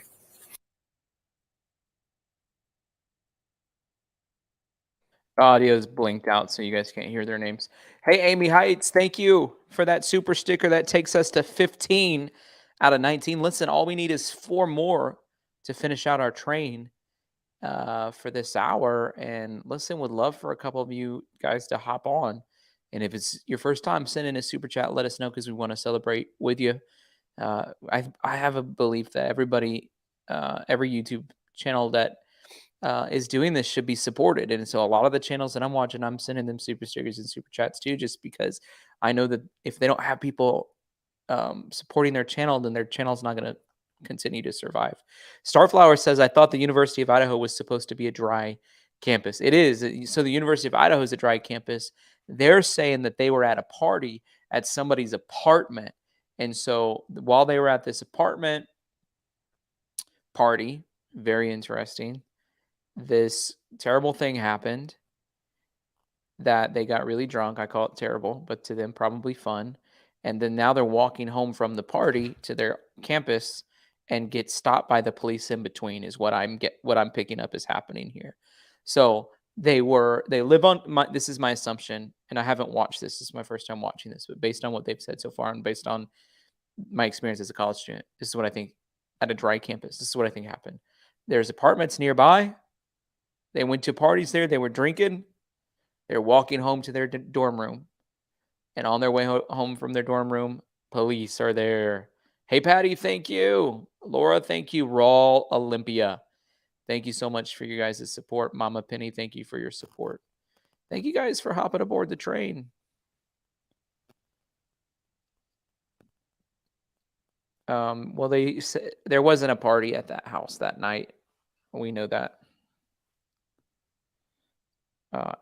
At 1122 Kings Road, where everyone lived at, and he said it was at some guy's named Matt's house. Savannah, thank you for that super sticker. What a blessing! Good to see you tonight. First time seeing your tattoo on the wrist. What is it? It says, "Be about Christ. Be about Christ. Let your light shine. Be that light. Really walk that walk and talk that talk. Talk that talk and walk that walk. Without God, I'm nothing, but with Him, I'm everything." That's what it says. Be about Christ. Hey, MJ, thank you for that super sticker. What a blessing. You don't think it will be solved by Christmas? Man, I hope it will. It'd be a great Christmas present for the families. Again, this audio, they're sharing names, so there is no audio.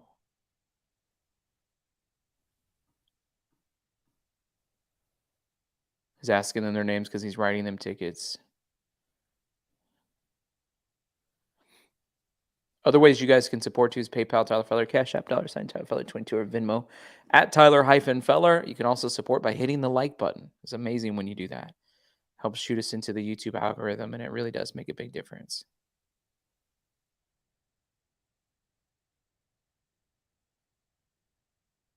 I'm trying to figure out why this wasn't called in till 3:01.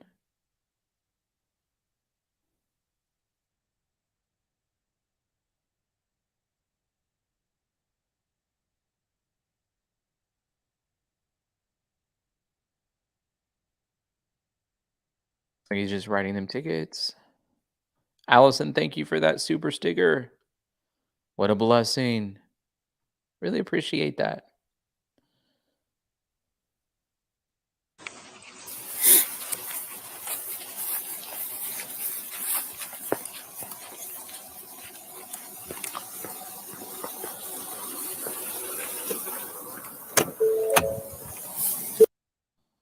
I thought that police officer was walking in, getting inside of a white Hyundai Elantra. I was like, ding, ding, ding, ding, ding, ding, ding, ding, ding. But I think it's silver. Nothing. And it's Ford.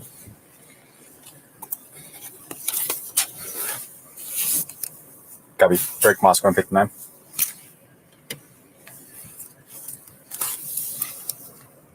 Get an alcohol offense case.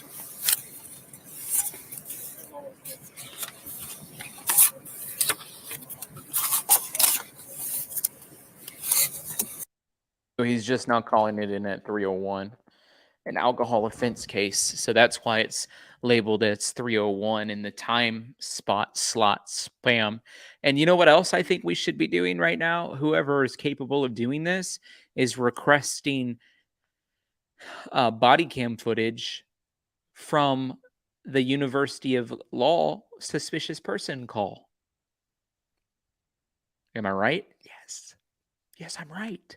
Go ahead, put it in the comments.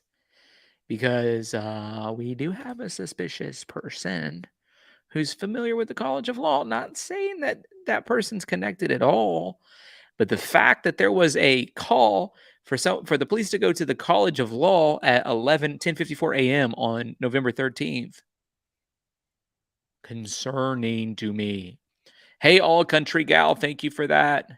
Please Roses, thank you guys so much for that. All Country Girl is your first super sticker.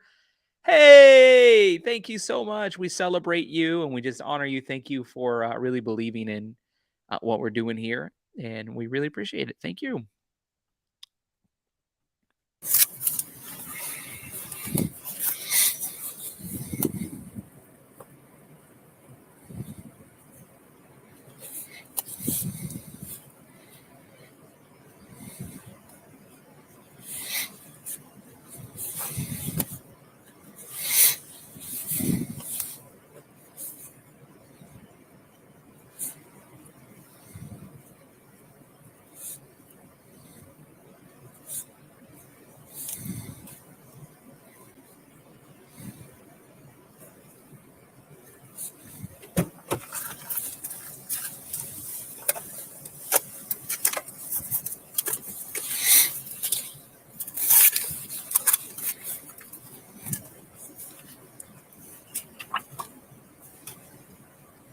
Good.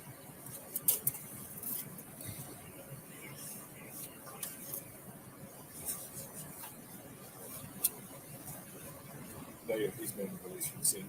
Thank you.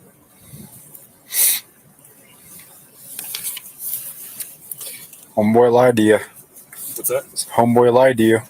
No, he showed me a picture of it. I don't know if it was gotcha. a hard blast. I don't know if I missed that out. But he showed me a valid picture of his ID. Did he lie? I can even see the hologram. Do you want to give me one of their info and I'll start?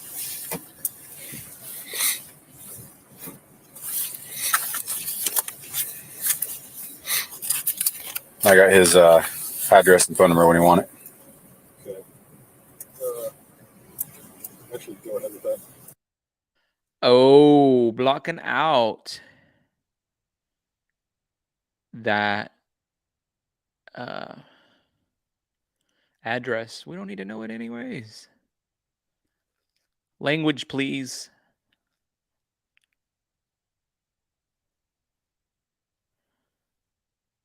I wonder what ticket they get for drinking in a college town. No, they were moving out anyways, Jan.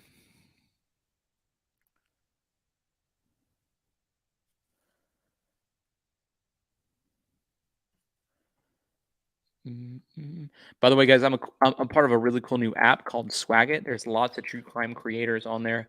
I would love to have you join us on that and follow me. My username is just at Tyler Feller. Would love to have you be a part of that with me.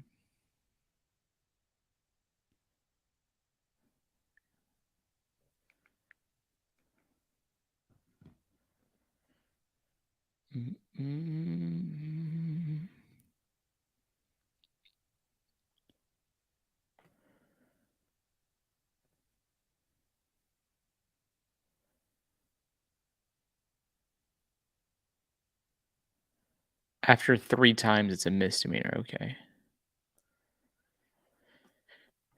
No real reason for us to sit through this.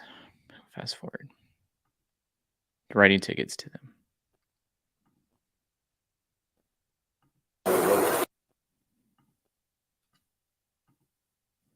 Starflower has been with us for 13 months. She said, special prayer request. She said, my mom is about to pass soon. Please pray Jesus comes soon to take her. Absolutely. Would you guys add Starflower to your prayer request list, your prayer list? Go ahead and tag her in the comments and just let her know you're praying for her. Thank you, Starflower. We're definitely praying for you.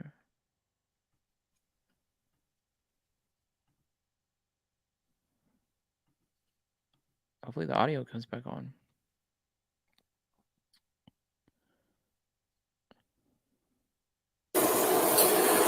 Citation here, and you put the rest of your information on here, but that's all your information. Citation is MIC, and then down here is going to be the pay by or contest by date. So it's an infraction.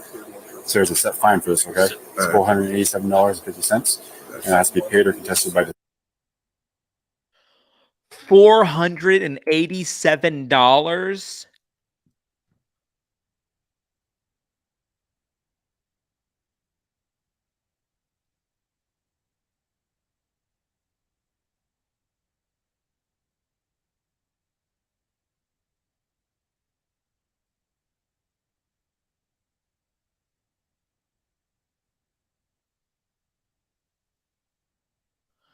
That's a lot of money. December 1st. All right. Okay. So what's your last four of your social? Let me check. How tall are you? I am 6 foot, maybe 6'1". Yeah. Weight? 177. Hair color? Blonde? Blonde. Eye color? Blue.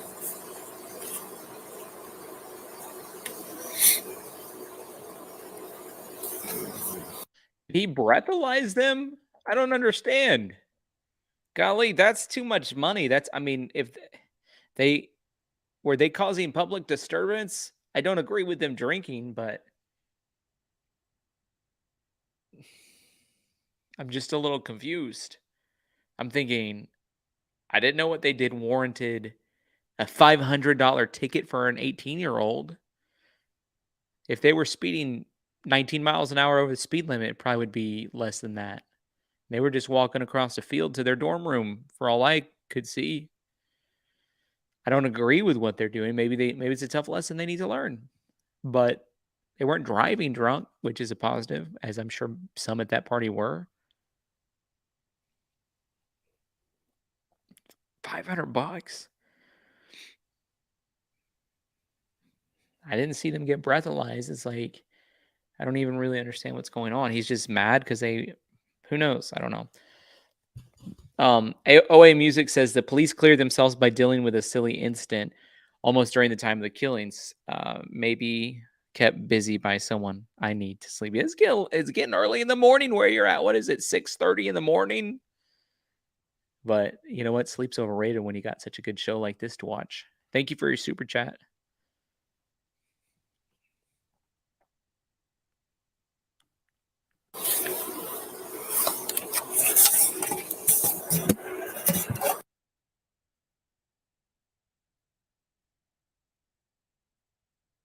All right.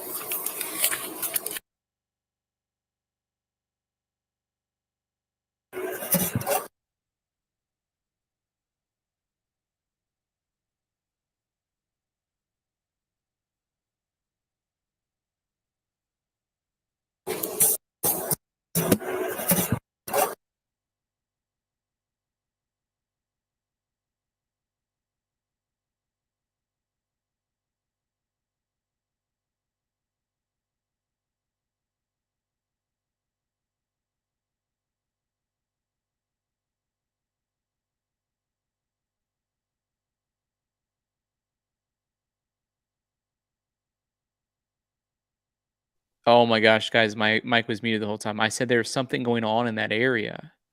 Do you guys see it?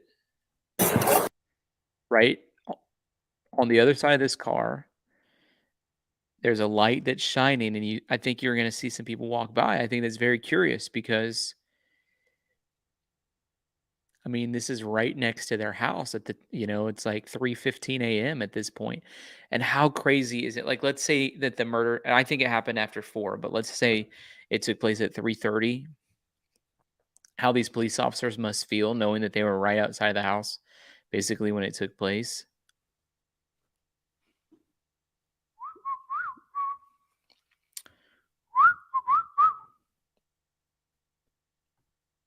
Okay, watch. This light, there's going to be some interruption.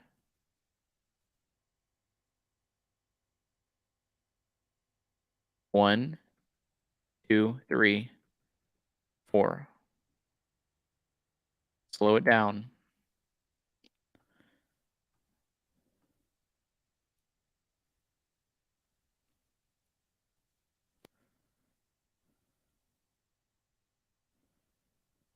We're going super slow-mo right now. 1 person. Hopefully I'm not muted. Let me double check. No, I'm not muted. Okay. See it? 2 person. 3 person. 4 person.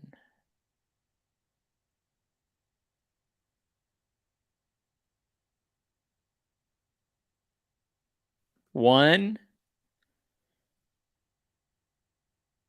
2, 3, 4.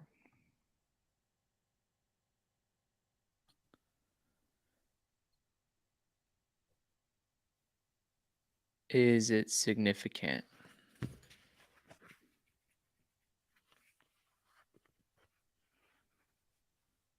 Is that significant? Don't know. What do you guys think?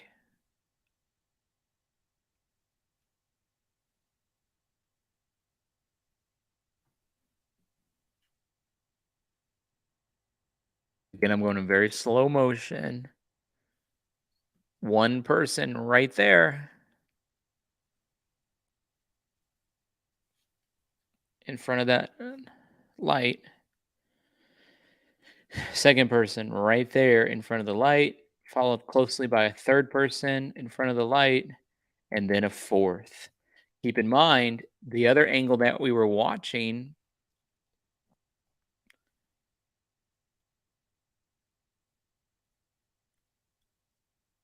the other day, like yesterday, the other angle that we were watching, we noticed that there was a light that went off, and the light went off about 10 minutes before this.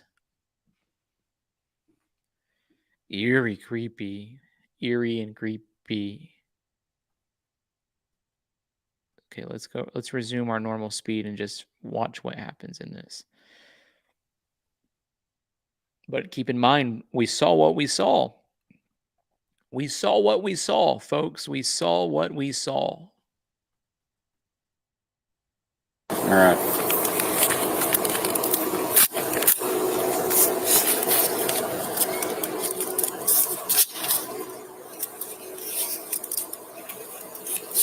Take this curtain back. Have the sign. We'll get you on your way, okay? All right. Yeah. I agree, Eric. It just doesn't set well, especially since we know that the house is like right close. You know what I mean? Like their house is virtually right around where that light is at. So yeah, it just doesn't it's just not setting well with me either. Gina says, "Oh my gosh, that's so scary. Is it a drug dealer?" I don't know if maybe there was a drug dealer call that took place that day, but it didn't take place until like 11:33 on Main Street, and then there was another drug problem that took place at 11:13 on Main Street. So there's lots of drug situations going on. Another drug deal went down at 2:08. So on this day. There's several drug deals that went down.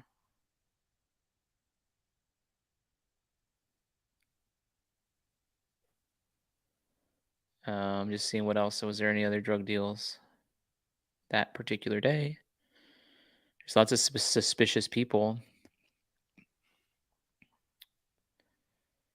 that particular day. An unconscious person.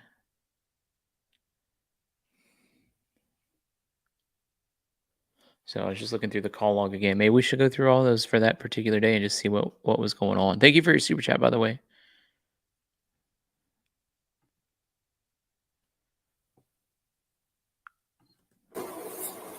So the instructions on the back.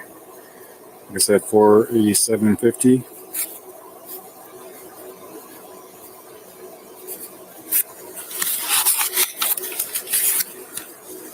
And again, have it paid or contested by December 1st. Okay.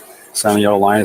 I would contest this ticket if I were these young men. They definitely need to be going and contesting these tickets. It's not a admission of guilt. It's just saying that you acknowledge the fine date there. Okay.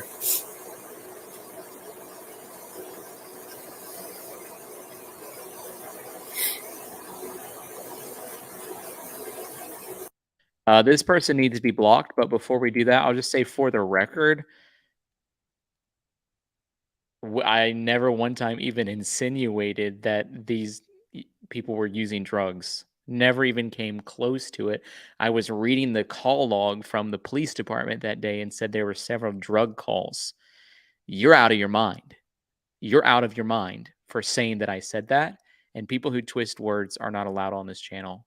So, adios and sayonara.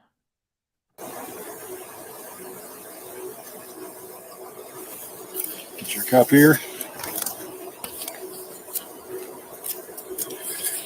So obviously you're in drinking college, because of both of you. Smart about it. Don't be staggering drunk out in public and stuff. Okay. So you're free to go. Thank you. All right, you as well.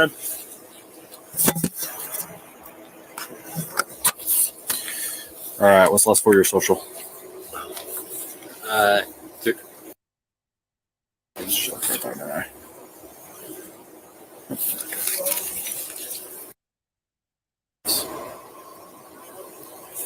And what state was your license out of? Idaho? Idaho, yeah. Height? 6'3". Weight? Probably about 155. Hair color? Brown, black? Brown? Yeah. Eye color? Blue. Okay, it's the same thing for you. December 1st. Just pay by or contest that, okay? Just have it taken care of by then. Yeah. Send a yellow line, non-admission of guilt. Just saying you acknowledge that date.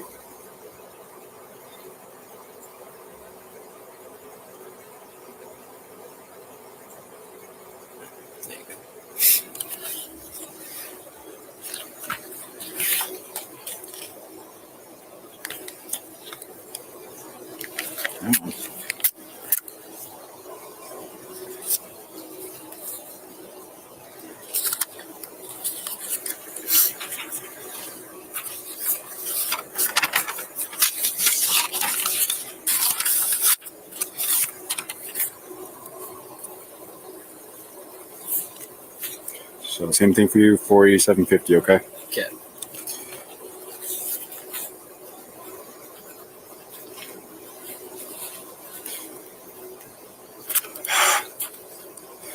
Get her. All right. You can see her.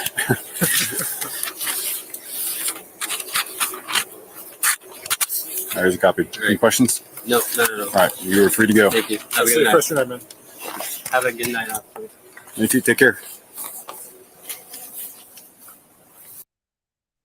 So now we have a better angle. It's like the 4 people that we saw walking were. Hang on a second. Let me make sure I'm not muted. Okay. So now we have a better angle. It's like the 4 people we saw walking was basically walking out of this parking lot, but they would have been walking across the street just the same as those other young folks did. So were they at the same party? I don't know. Probably. But let's see what else happens with these police officers. Again, they're literally like feet away literally feet away from 1122 Kings Road. You said that's not their house. Obviously, it's not their house. There's a parking lot there, but their house is right next to it. It's right beside. You can see their house from where they're at. So just, oh my gosh, they're not directly in front of their house. Oh my gosh, we can't even talk about this. Oh my gosh. That's not what we're saying. We're saying, yeah, they're literally feet away from their house. And every single movement, I would say, within, I don't know, a mile of their house matters and is significant, much less feet. I mean, we're measuring this in feet from their house. So, yeah, I think it's very important. Relax. Great advice. Great advice for everyone to consider.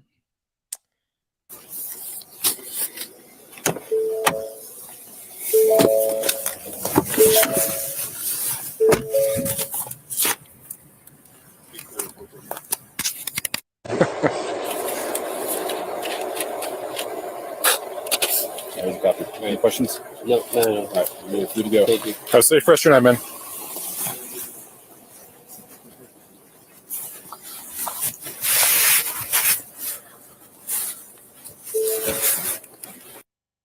Now 316. 316.02. Hey Portia, thank you so much for that super sticker. You guys, you know what? I think it'd be great if we started our final super sticker train of the night. I'd love to get to 22 on this train. Portia, you're number 1. Thank you so much. 3:16 a.m. We're in the, we're in the direct geographical location of 1122 Kings Road, where the ruthless murder of the Idaho 4 took place, and the police officers are basically right outside of the car issuing three citations to teenagers that were drinking, walking back to their dorm room. And so they just got done doing that. Let's hear sort of what happens next. Moscow 77.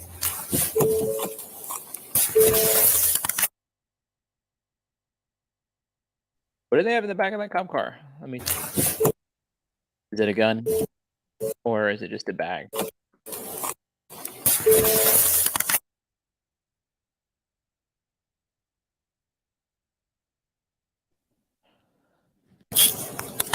So these are the different body cams from the different officers. So this is back to 2:53 a.m. It's the other officer. Now I'm not going to blur out this one guy's face because number one, he didn't get in trouble. He's 21. He's just sounds like he's just going to try to help them. I'm not sure what blur out his face of that. See, if I don't blur it out, you'll see how he's standing like right there. If I blur it, we'll potentially miss being able to see back where. This video came from Zab Girl. I put it in the description of this video if any of you are interested in watching it. Hey, Chris, thank you for that super sticker. You're hopping aboard. You're number 2 out of 22. It's a good place to be. And yeah, we're working hard to get to our goal tonight. Thank you for hopping aboard that super sticker train. The house is, and that's the whole goal of these of looking through this body cam. Hey guys, Moscow PD. Come over here, talk to me. Moscow PD. Hey, is that beer? What's up? Is that beer in your hand? Yeah, I'm 21. You got the ID on you? I don't. Okay. I'll take it back to my apartment if you need. Okay. I'm sorry. Huh? No, they just took off. I told them to stop, but I'm not going to push it. Hey, Moscow, wait. So he stops this guy because he had beer, but he's 21. Yeah, you got your ID on you? I don't. Okay. I'm going to grab your info just because you got beer and you're walking around with it. No, it's closed. Okay. Sorry. No, you're good. I live like right there. I'll take it back if you need. No, we're just doing alcohol enforcement and running around with beer across the street. No worries. Sorry about that. You're good. What's your last name? Alcohol enforcement. That's not bad. Not a bad thing to have. Not a bad thing Date to of birth. have. 2001. Like one. How'd you pull that one off? That's an awesome birthday. Yeah, lucky birthday. You got a driver's license? I don't have it. What? No, in general. I do have one, yeah. What state is it through? Idaho. Idaho? Okay. Perfect. I'm just going to check if everything's good. Since they're not open, I'll let you hang on to them. Okay. So Will I get charged with anything? No, or? no. Okay. Appreciate it. But it's just enough for me to stop, check, make sure you're 21. No worries. Walking around. Imagine if you could get charged for that as a 21-year-old walking, holding 2 cans of beer. He's, am I getting charged for something? Hey, Satara, thank you for that super sticker. What a blessing. Hey, Lead with Love, how are you?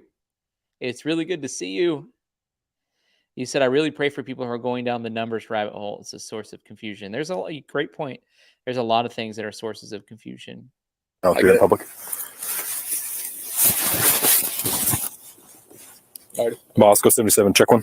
What's that? Am I going to take off? Or? No, let me run this through dispatch. Make sure you're actually 21 and give me a fake birth date or anything.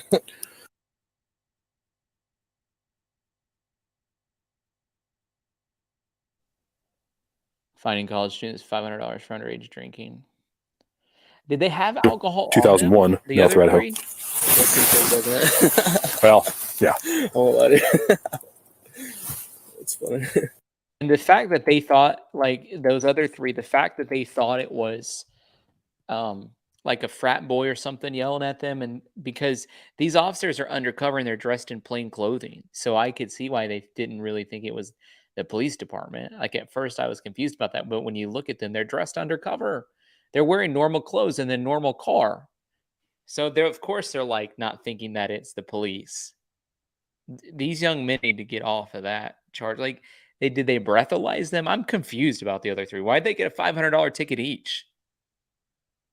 Like, again, I'm not a believer in underage drinking. I don't support it, anything like that. But I also don't support people getting $500 tickets for things that are not even provable. To my knowledge, they weren't carrying alcohol. We didn't see them carrying alcohol. I know it's totally like a separate. It's not the reason we're watching this video, but they admitted that they had been drinking. So they get charged $500. I don't know. I'm not a fan of that. Yeah, I think that's the first one I've seen. Yeah. One. So if that comes back good, yeah, you're free to go. Are these your boys? No, I don't know them. Okay. Yeah. Thank you. Just hang on, my man.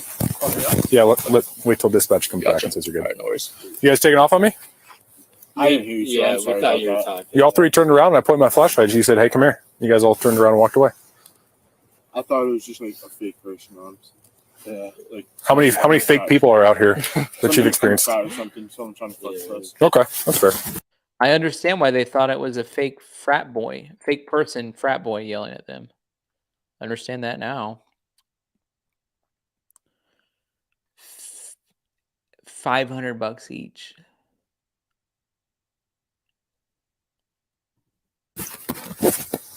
Yeah, John, how's your night going? I watched a video, like, man, if I could find it, I would show it to you, of a college student who is a college athlete and was literally getting tested for marijuana every single Friday as a part of being a part of the team. They just tested them, and he gets stopped. They accuse him of underage drinking. He wasn't. Then they say that he was high, and they arrest him and take him in. And he got all of the body cam footage and put it on the internet. And like, it's like 3 or 4 body cam footages put together, and he tells the story of it. It was really fascinating. And I really want to go over that sometime that young man was really smart. Like he knew what his rules were. Sometimes he was a little bit like, he knew he was totally innocent. So he was a little facetious to the officers at times when he didn't have to be. OA Music says the cam is directed to the house all the time. Good point. Good perspective. Wish the camera was in daylight.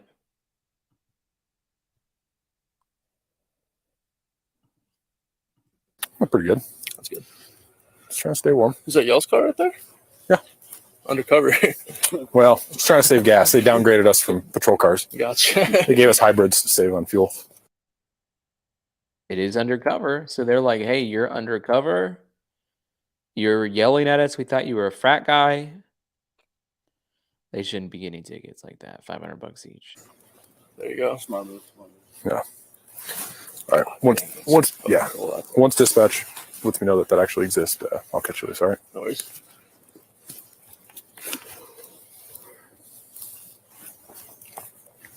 You guys over at which department did y'all come from? I don't know. I was at a friend's house. I couldn't tell you the numbers. Yeah. Okay. Did you know the person hosting the party? Some guy named Matt, I think. Okay. I couldn't tell you. I don't know. You're in the middle. What's your first name?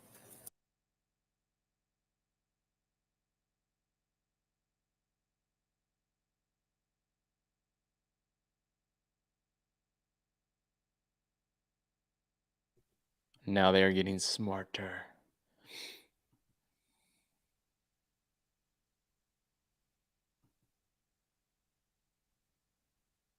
Hmm.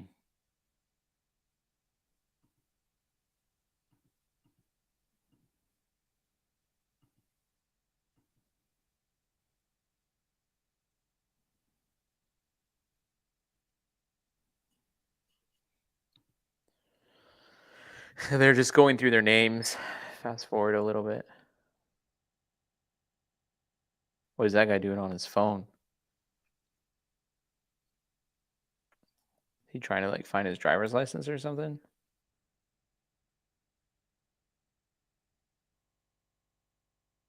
A little confused. Curious what that is.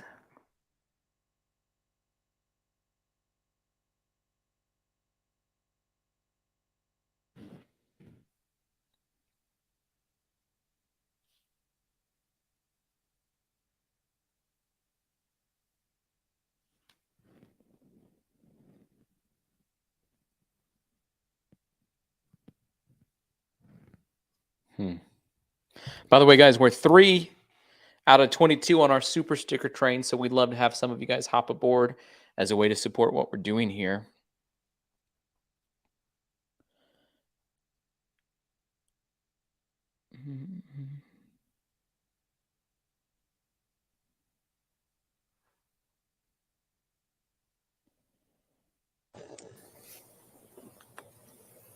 Why don't you guys all have a drink tonight? Couple beers. Beers? Yeah. Hard liquor or anything like that? No. No. Come on, guys. Stumbling down the driveway like that, that's more than a couple beers. To be honest, I haven't drinking anything in like a month and a half, so kind of got to me pretty quick. They don't seem like super drunk to me. But it's more than a couple beers. 6 at most. Okay. What about you? 8. Yeah. That's more accurate of an answer, I think. 2 is, yeah, it's a little low. Oh, yeah. So 6 to 8 for all of you? Probably, yeah. Some more shots? No shots. Yeah. Okay. What kind of beer?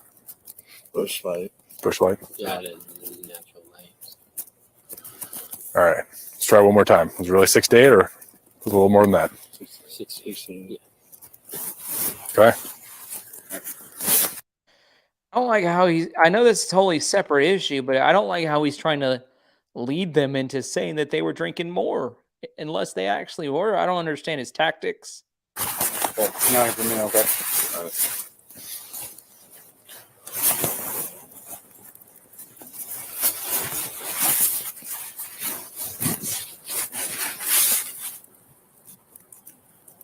Hey, Lead would love. Thank you for that. 5977, are you going to be issuing? 7, I love it. You're number 4 on our train. Copy. I'll bring him over and write out one myself. All right, guys. Come on over here.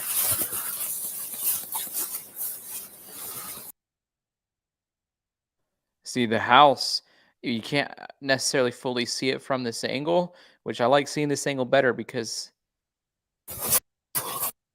we'll have maybe a better idea of what some of those other lights that we were watching were. But the house is on the other side of this apartment complex.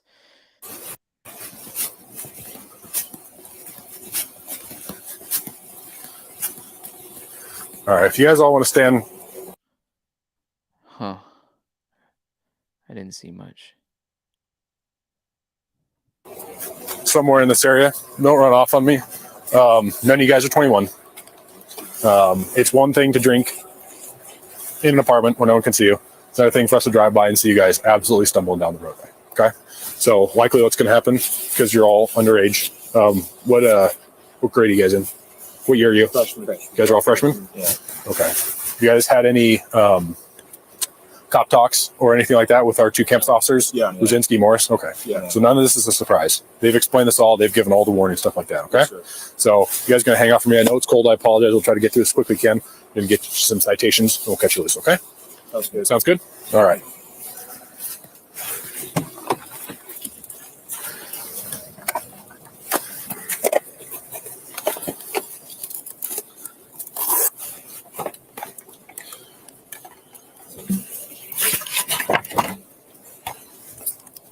Good.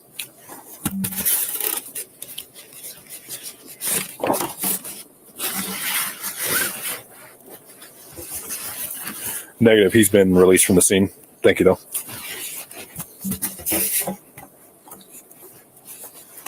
Homeboy lied to you. What's that? Homeboy lied to you. No, he showed me a picture of it. I don't know if it was a two-part blast, and I don't know if I messed that up, but he showed me a valid picture of his ID. I could even see the hologram in it. Do you want to give me one of their info and I'll start?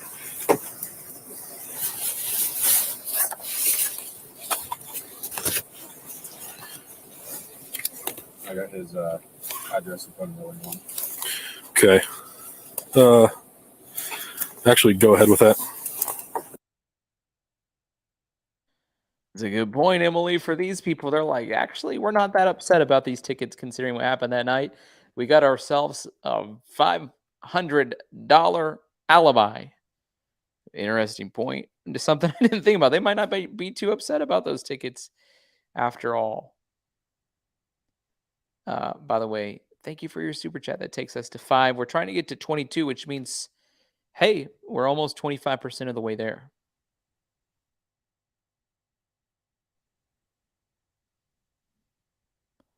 I feel bad for these college students, even though I disagree with what they were doing.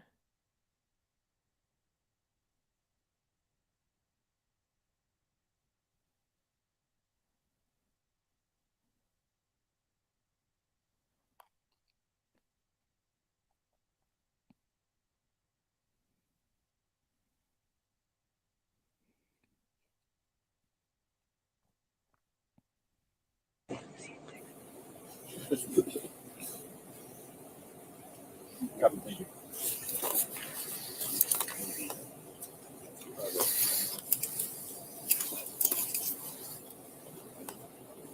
For some reason, that Purple Rain song is stuck in my head.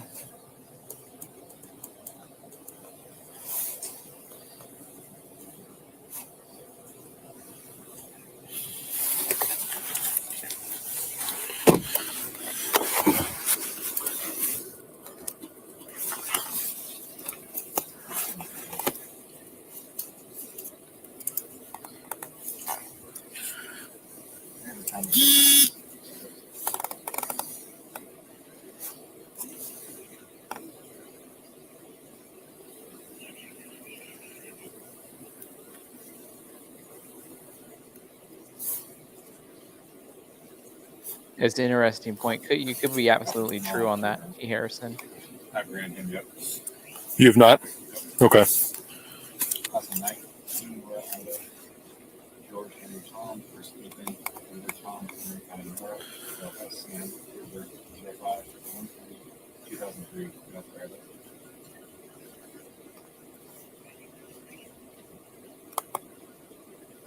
Austin Park Hill, Paul Adam Robert, Tim Henry, Everett, Anthony Lincoln, Chris Taylor, Tom Adam Young, Anthony Justin Robert, J. John, River 208, 1074, North Carolina, also. Purple Rain.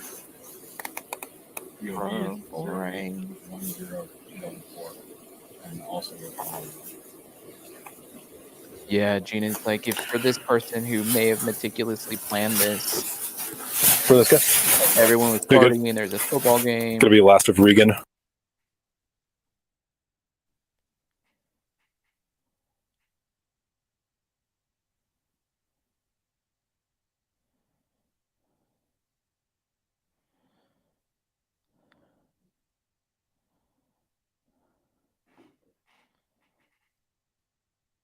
Mm-hmm, mm-hmm. Mm-hmm.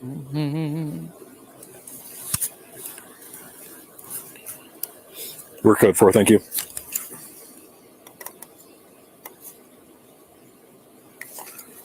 Okay. 701 Taylor Progress. Okay.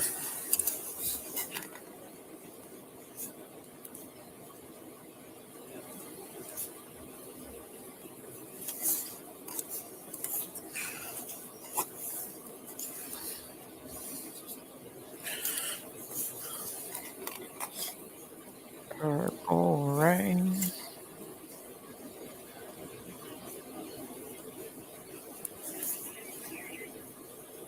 Okay, we pretty much already seen all this. Let me just fast forward a bit more.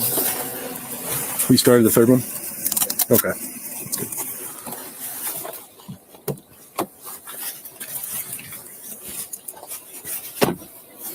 Sorry, guys. I know it's cold. Like I said, it's one thing to drink inside, I'm sure. I mean, we've all been to college. We've all been there. But it's another thing to be very publicly intoxicated and kind of. And another thing is, are they letting them, they're dismissing each of them one by one? I mean, I know that they weren't on high alert at the time because there hadn't been murder deaths, but now they're all having to walk across the field by themselves in the middle of the night. Now they're coming out and saying, nope, we've always said and believed at all times you should stay in groups. And yet here the police officers are dismissing drunk. And that one guy apparently they think is super, super drunk teenagers one by one to walk back home. That's bad practice. Let's do some investigative reporting on that little number. Hey, Heaven 57 and Jones Slay, thank you guys for hopping aboard the super sticker train. That's 7 out of 22, which means we're only 3 sets of 5 and we'll be there to our goal. That's easy. That's easy for you guys. Bring this conversation on you. So that being said, not the end of the world. So just an infraction, not a criminal charge, nothing like that. So I appreciate that. Yeah. In the future, I know it might seem like it's weird that cops walk around in plain clothes, but we do have a job to do. So if I yell at you guys, hey, come talk to me, probably should go that route instead of walking away, right?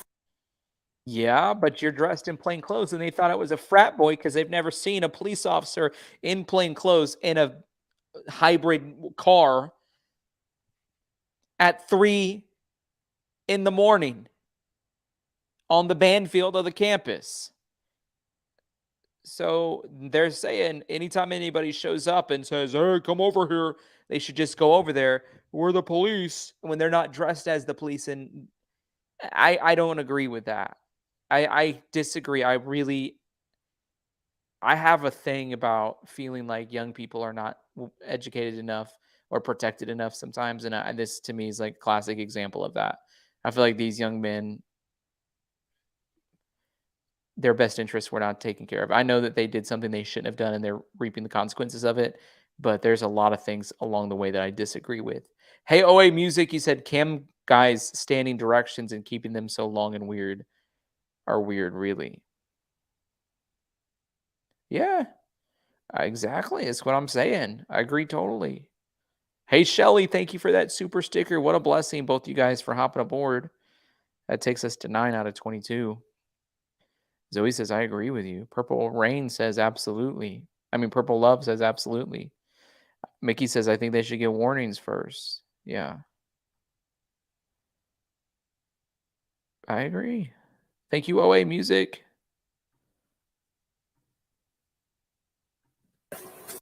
If their parents like got a hold of this body cam footage,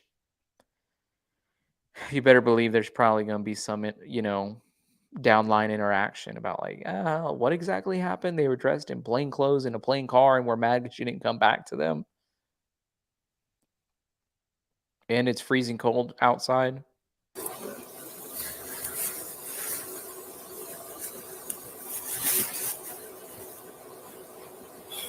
You guys all live at the same frat? Yeah. Which is? Alpha Kappa Lambda. Okay. What's you guys' tradition with flipping a car at the beginning of each year? I snapped in, so I didn't join until like a month in. Oh, really? Okay. Like the car bash? Yeah. Yeah. It's just an event for Rush so that we can get kids over there.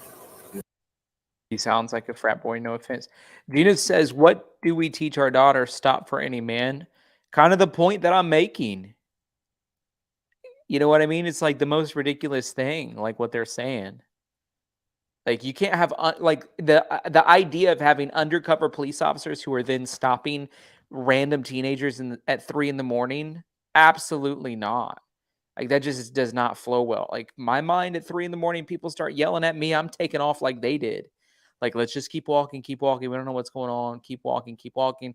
Especially, you guys got to keep in mind, like, I believe everything's spiritual, and 4 gruesome murders are taking place maybe at this exact moment, a block away. There's in the atmosphere, there's people can sense evil. I guarantee there's a little of like this fear or anxiety or sensing something's up in the atmosphere this night because of the atrocity that's about to be committed. We're all spiritual beings having an earthly experience, whether you think so or not. It's just the truth. And when things are weird, we're created in our spiritual, as long as we haven't turned that avenue of us off. When you're a spiritual being, you're in tune to spiritual things happening, and people being murdered is evil, and you can feel it and sense it.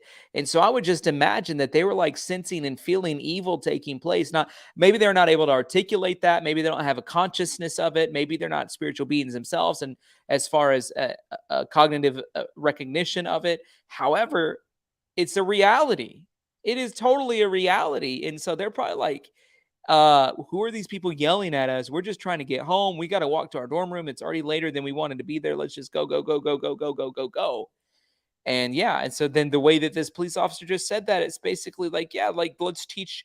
They're not going to be able to do this anymore because of what happened in that house. But golly, it's just not a good situation. Thank you for your super chat, Laura 4x4. Thank you for your super chat too. You guys are blessings. Thank you, thank you, thank you. They say I'm weird. You can say I'm weird about that. I think your name's weird on here, to be honest. And beyond that, you don't have to believe me or not, but it's the truth. It's the truth. Beating up a car is starting over. Pickaxes and sledgehammer. Well, we see it every year in the morning. We drive by and we go, holy shit, someone's got some cleanup to do. So yeah. Right on. Yeah. Who gets to give up their personal car for bashing? They just buy it. Oh, really? Sure. Buy a junker? Mm-hmm. Okay. I don't know how much. Miss Sunshine says my channel's boring and that Jesus doesn't like it. I disagree. You're not the spokesperson for Jesus, Miss Sunshine, unfortunately. And I happen to think my channel is one of the most exciting channels on the whole internet. The way that we cover true crime from a faith-based perspective, following the facts, encouraging one another, creating an amazing community. How more exciting could it get? And on top of that, you don't get an opportunity to be the mouthpiece of Jesus. I'm sorry, Miss Sunshine. Doesn't work.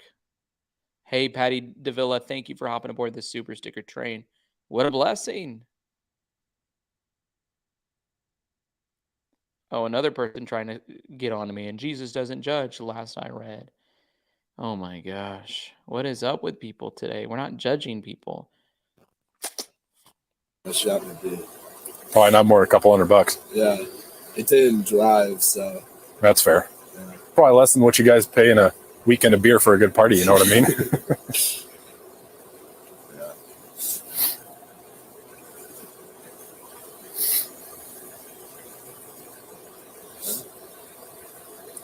Seems to be a pretty slow weekend. I was expecting it to be busier with I'm pretty sure it's the football game and Saturday. Like I was expecting busy, but it's slow. Yeah. it was Yeah. People are inside because of this. Oh, fucking cold, yeah. You can? No, me. Yeah. So. I got you. Citation here. Any rest of your information on here, but that's all your information.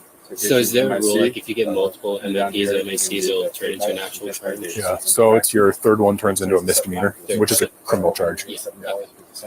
Your second one is additionally more expensive than $487.50. So I don't know what it goes up to, but yeah. Definitely less than the range. Yeah. Just wait till you're 21, or be smart about it. Yeah. He said, definitely lesson learned.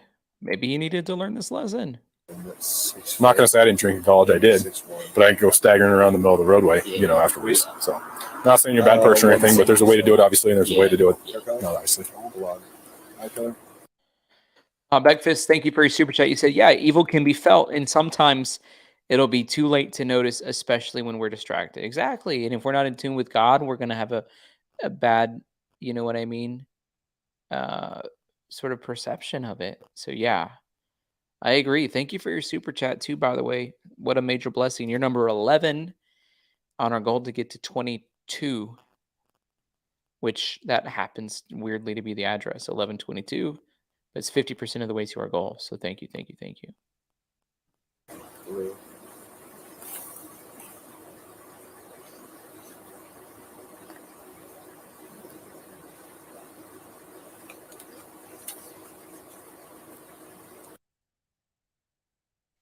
Evan 57th says, I like your channel. Thanks for serving the Lord. Thank you for acknowledging that. That's really why we're here. We're trying to serve the Lord and share the gospel with people. So it's what we do.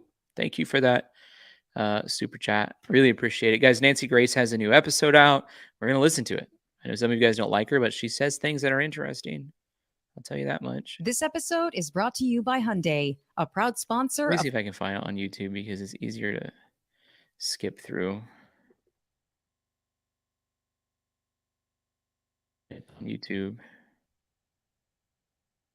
Let me see if I can find the actual episode. It's just like she has a bunch of ads on her podcast. I'd rather not have ads.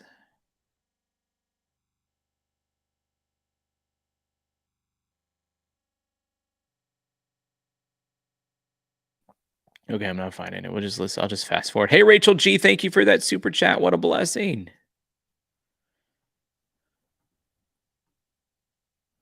the My Cultura. Unlike the new Duracell Shampoo and conditioner. With Nancy Grace.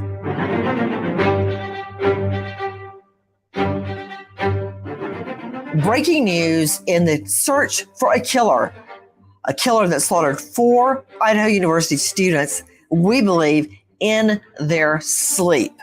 In the last hours, police have issued a BOLO, be on the lookout for a 2011-2013 Hyundai Elantra. Why?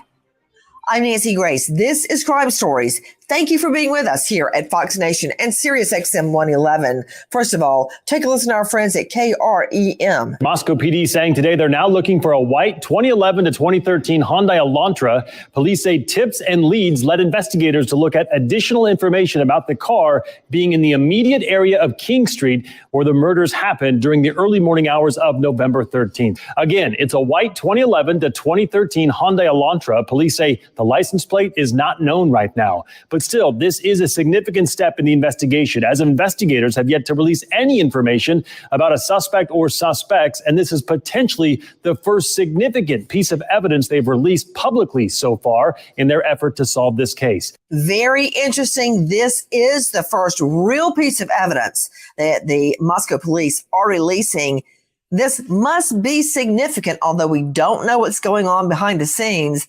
In the last hours, cops announcing they are on the hunt for a 2011 to 13 Hyundai Elantra, white in color, tag plates unknown. With me, an all-star panel, but first I want to go straight out to Stephanie Pagonis joining us, Fox News digital crime reporter. Stephanie, when did this happen and what exactly did they say? Okay, so police have said that they have received tips and leads that have led them to believe they're looking for this white Hyundai Elantra sedan. Now, this vehicle, they believe, is from the 2011-2013 model. What they say that is interesting is that they have seen this vehicle in the immediate area of the King Street crime scene. This came, what they say, is in the early morning hours of November 13th. This is around the time that the victims are believed to have been killed.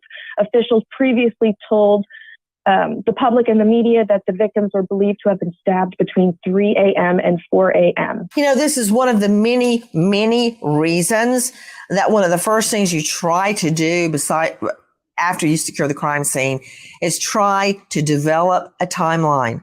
If the timeline is wrong, almost everything you do after that is wrong. Nancy Grace sounds a little under the weather, so I'm expecting her to be even more explosive than average on this episode. Amy Heights, thank you for that super sticker. Rachel, what a blessing. Thank you so much. Hey, that takes us to 13. Nope, it actually takes us to 14 out of 22. Thank you.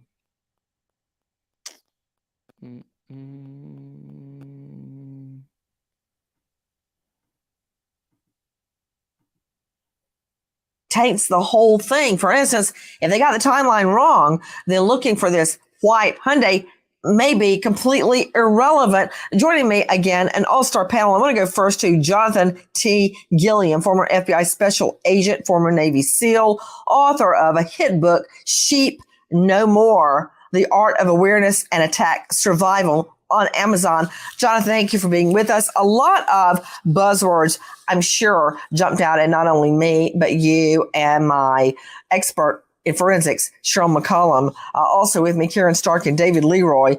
But interesting, the immediate area of the murder house, the crime scene, at the time they believe the murders happened. Now, the only thing that I see there that could have a little leeway is immediate area. Was it right in front of the house? Was it a block away? But I want to hear your analysis. Well, the good thing is with now that they have a vehicle that they're concentrating on, they can also look at the cell towers that are around there, and they may not be able to identify specifically who was in that car, but they can kind of pick out when a cell phone moved to another tower and where eventually those cell phones went, if in fact they had one in that car. So, and I would think that somebody who has escalated to this point of killing, like everybody else, they probably do have a cell phone. And if they left it in the car, then it would have stayed there and then left with them. That would actually be almost a better circumstance than if the killer lived nearby and left their cell phone at home and the cell phone had never moved. So if they can combine that car with any type of movement of cell phones around there and then video footage, I think these are The thing I don't understand, if they're able to figure out whose car this is by the movement of cell phone data around, which I think they should definitely be able to do, can't they figure out for 5.5 hours where Ethan and Xana were based on their cell phone data? She said at the beginning of this program how important it is for us to get the timeline right. Got to get it right. Got to get it right. Got to get it right. And if that's the case, we've got to get it right, and they can use cell phone data to track it all down. We should be getting it right. And by the way, I think they should share the timeline with us publicly. Or if they've figured out where they were at, they need to come out and say that. That's what I think, personally. Hey, Erica, thank you for your super chat. You said people without Jesus do not understand what they're missing and don't understand us, as you already know. I agree with that 1 quadrillion, bajillion, million %, 1,000 quadrillion million %. You said best channel, and Faith Fridays are fire. My favorite day of the week on here is on our Friday streams for sure. Thank you, Erica, for your super chat. What a blessing. Really appreciate that. And it's number 15 out of 22 on our super sticker train. So what a blessing. the types of things that and technologies that investigators can kind of key in on and start to triangulate the movement of certain people or certain phones or the vehicle to where they can start narrowing who this car belongs to. I think it's very important for them to incorporate all these different things. And I think you saw an example of this type of tracking with the abduction and murder that just happened in Texas a week ago of a 7-year-old girl. So now that they're at this point, if it is in fact somebody associated with the killing, like in Texas, they will be able to use the digital evidence to quickly start kind of honing in on potential subjects. You know, it's really interesting, Jonathan Gilliam, that you bring up the case of Athena Strand. She is a 7-year-old little girl that was at home with her stepmother. And she and the stepmom had a little fuss.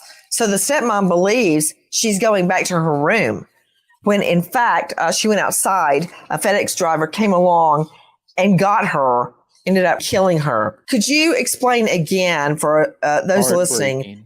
On day one, I suggested a data dump, which is a real pain in the rear end, very exhaustive search of who, based on a cell tower, the cell phones in that area at that time, that interval of hours, say between 2:50 and 4:30 a.m.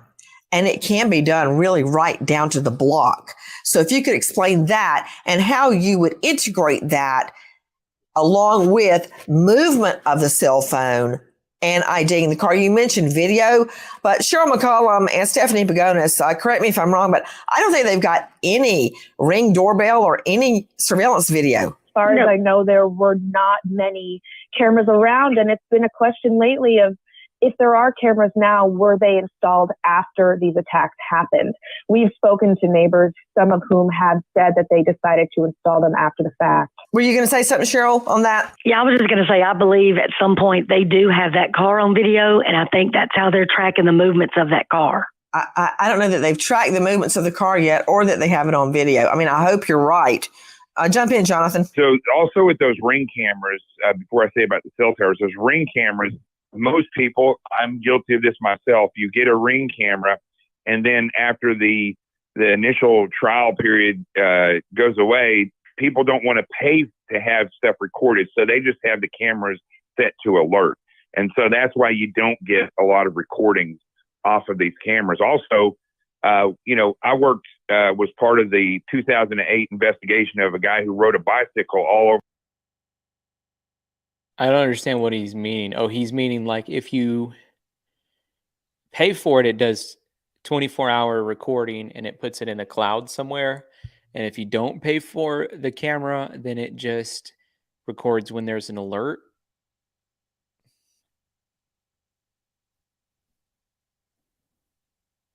Hey, Sabrina, thank you for that. Welcome to the Feller fam. We're really glad to have you. What an amazing blessing. We're really glad to have you.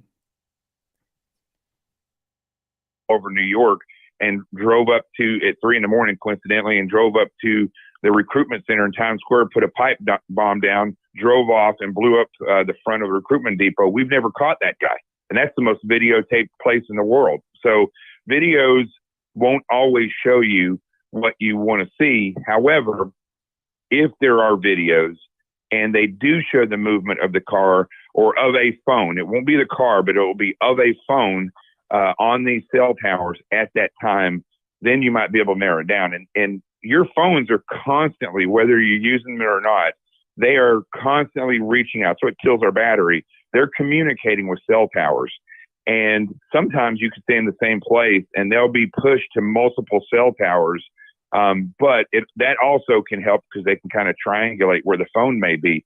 But as you start to move, especially in a place like Idaho, where it's not as populated, you'll have a tremendous amount of cell towers in one place. And then as you get more remote, you're going to have less and less cell towers. So you'll be dumped off to the next one. And then down the road, you'll be dumped off to the next one. So that actually becomes not more specific, but you can tell that they're moving in a particular direction. So with the data dump, which you just described, I think that's a perfect example that they could give these families who seem to be very impatient with this. And I understand why, but this is not like the movies. When we have computer screens, they don't make noises and things, and there's not colors all over offices, and evidence doesn't just get processed immediately. Going through these cell towers information, it is labor intensive. You got to get a subpoena to go get the stuff, and then people have to physically go through this stuff and figure it out. Yes. How long could it take? If, like, let's say theoretically there's a case. I know whether they don't do this, and there's a lot of reasons why, but let's say, like, theoretically there's a case like this. If they had released all of the information publicly and just allowed people like me and you to go through it, I guarantee you we can sort through the pieces of information that they have much, much, much, much, much, much, much faster than they do. I don't know why it takes them forever. It's like going to the DMV. I have no idea why this should take forever. It should take about 1 minute for you to give me a little stamp, sign this little paper, have me pay $14 or whatever for a new driver's license. Like, it should be super easy, but it takes a million years. And I don't know why it takes 735 million years to go through this forensic data and the DNA evidence and all that stuff. And I don't know. It's just really unfortunate that it's taking this long. So, anyways, how are you guys doing? Good? Are you getting sleepy? Because tomorrow's Monday. Got a brand new week ahead of you. I mean, if you guys start your days on Monday, or your week, like you have Saturday and Sunday off, start work again on Monday. How are you doing? I'm getting sleepy myself. I'm hanging in here with you guys. We need about 7 more on our super sticker train. But my sleep level, way on the decline. I'm about to fall asleep.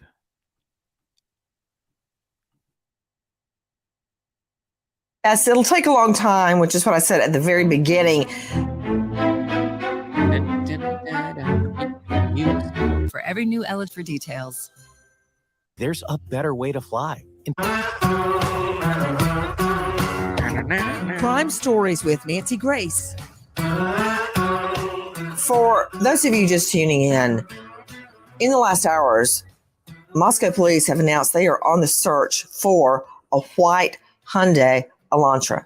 That is SOP, Standard Operating Procedure. And finding a vehicle connected to a crime has long been a way of cracking cases. Listen to this. He knew what he was doing. Exactly. But thank goodness he made a lot of mistakes. Parking in the driveway, having somebody see him. A neighbor took this photo out of her window of the suspect's red car in her driveway, thinking it might have been stolen and dumped here. It was 10:30 in the morning last Friday, minutes before the Winnick's home started burning. The neighbor, who asked not to be named, told me that she saw 28-year-old Austin Lee Edwards dressed in a black trench coat and face mask, walking with the 15-year-old who lives in the house. They were getting into the red car. She was trying to mouth the words to me, but nothing came out, the neighbor said. I looked down and saw she was barefoot. She was crying a little bit. She didn't try to make a run for it. One person spotting a red vehicle seemingly out of place and seeing a guy in a trench coat leading a barefoot girl to the car. That one car identification solved a triple homicide and the kidnap of a 15-year-old girl taken from her home, her family murdered, so the perp could rape the girl. She was found safely toward Oklahoma. It goes to show, guys, one little tiny piece of evidence from someone in the vicinity could be the thing that makes all the difference in a case. So, yeah, I agree with what she's saying. By the way, D. Perkins, thank you for that super chat. Hey, you know what? You're number 16 out of 22. So all we need is 6 more. We're going to hit our goal. Bada bing, bada boom. Boom or boop. I say boop. You guys say boom. Tomato, tomato, potato, potato. You know, just is what it is.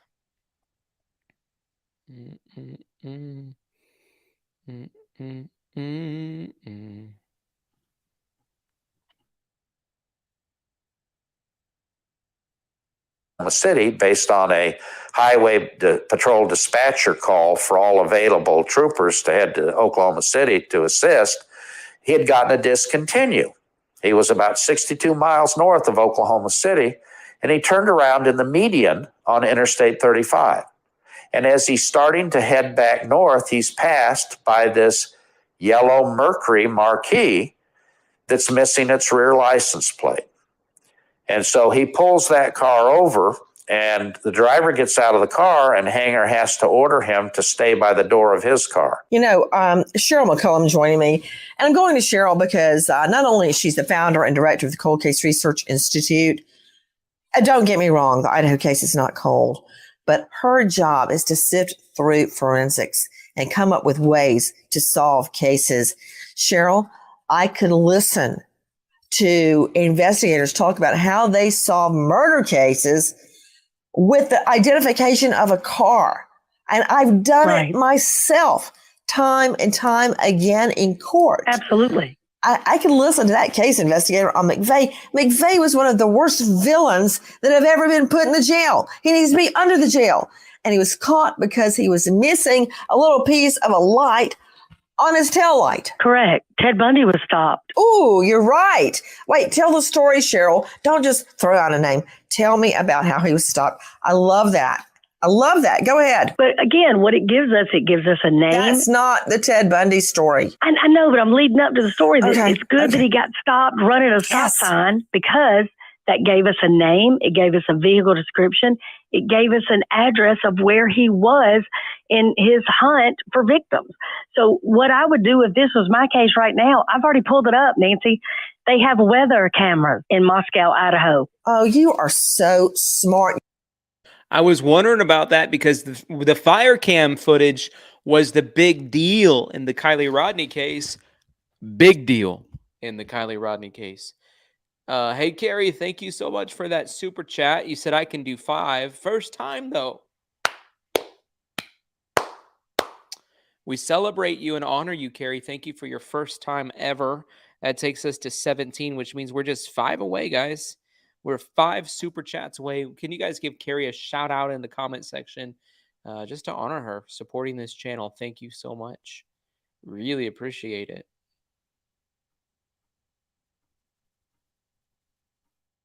You're absolutely right. All that snow. Yes. So Jonathan Gilliam is right. There could be video footage. Go ahead.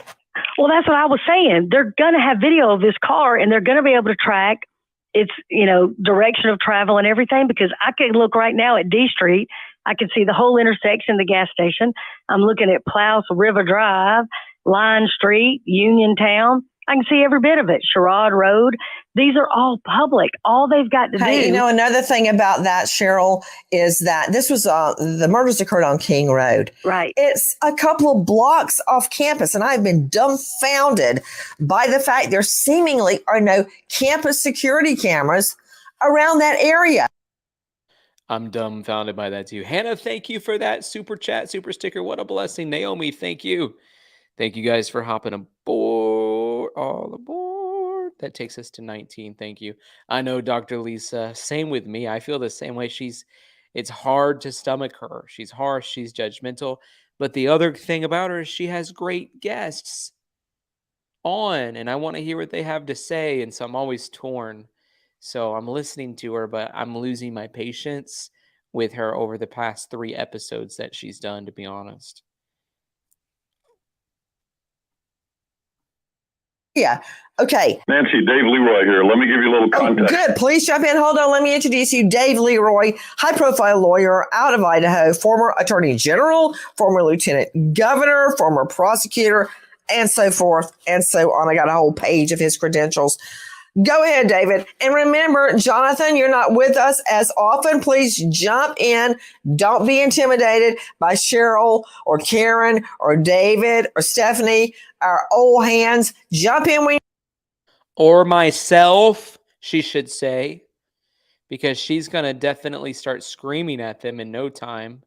Hey, Deborah Lee, thank you so much. What a blessing. What a major blessing. It takes us to 20, which means we are just 2 away from our goal. Bada bing, bada boom. Boom. I said them both. Thank you for that super chat. 21 means we're 1 away from reaching our goal.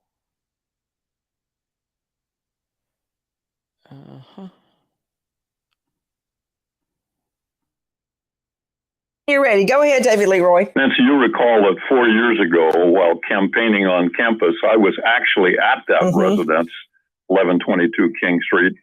And the exact location, the precise area, is very significant here, too, because I think it underscores how important this car may be.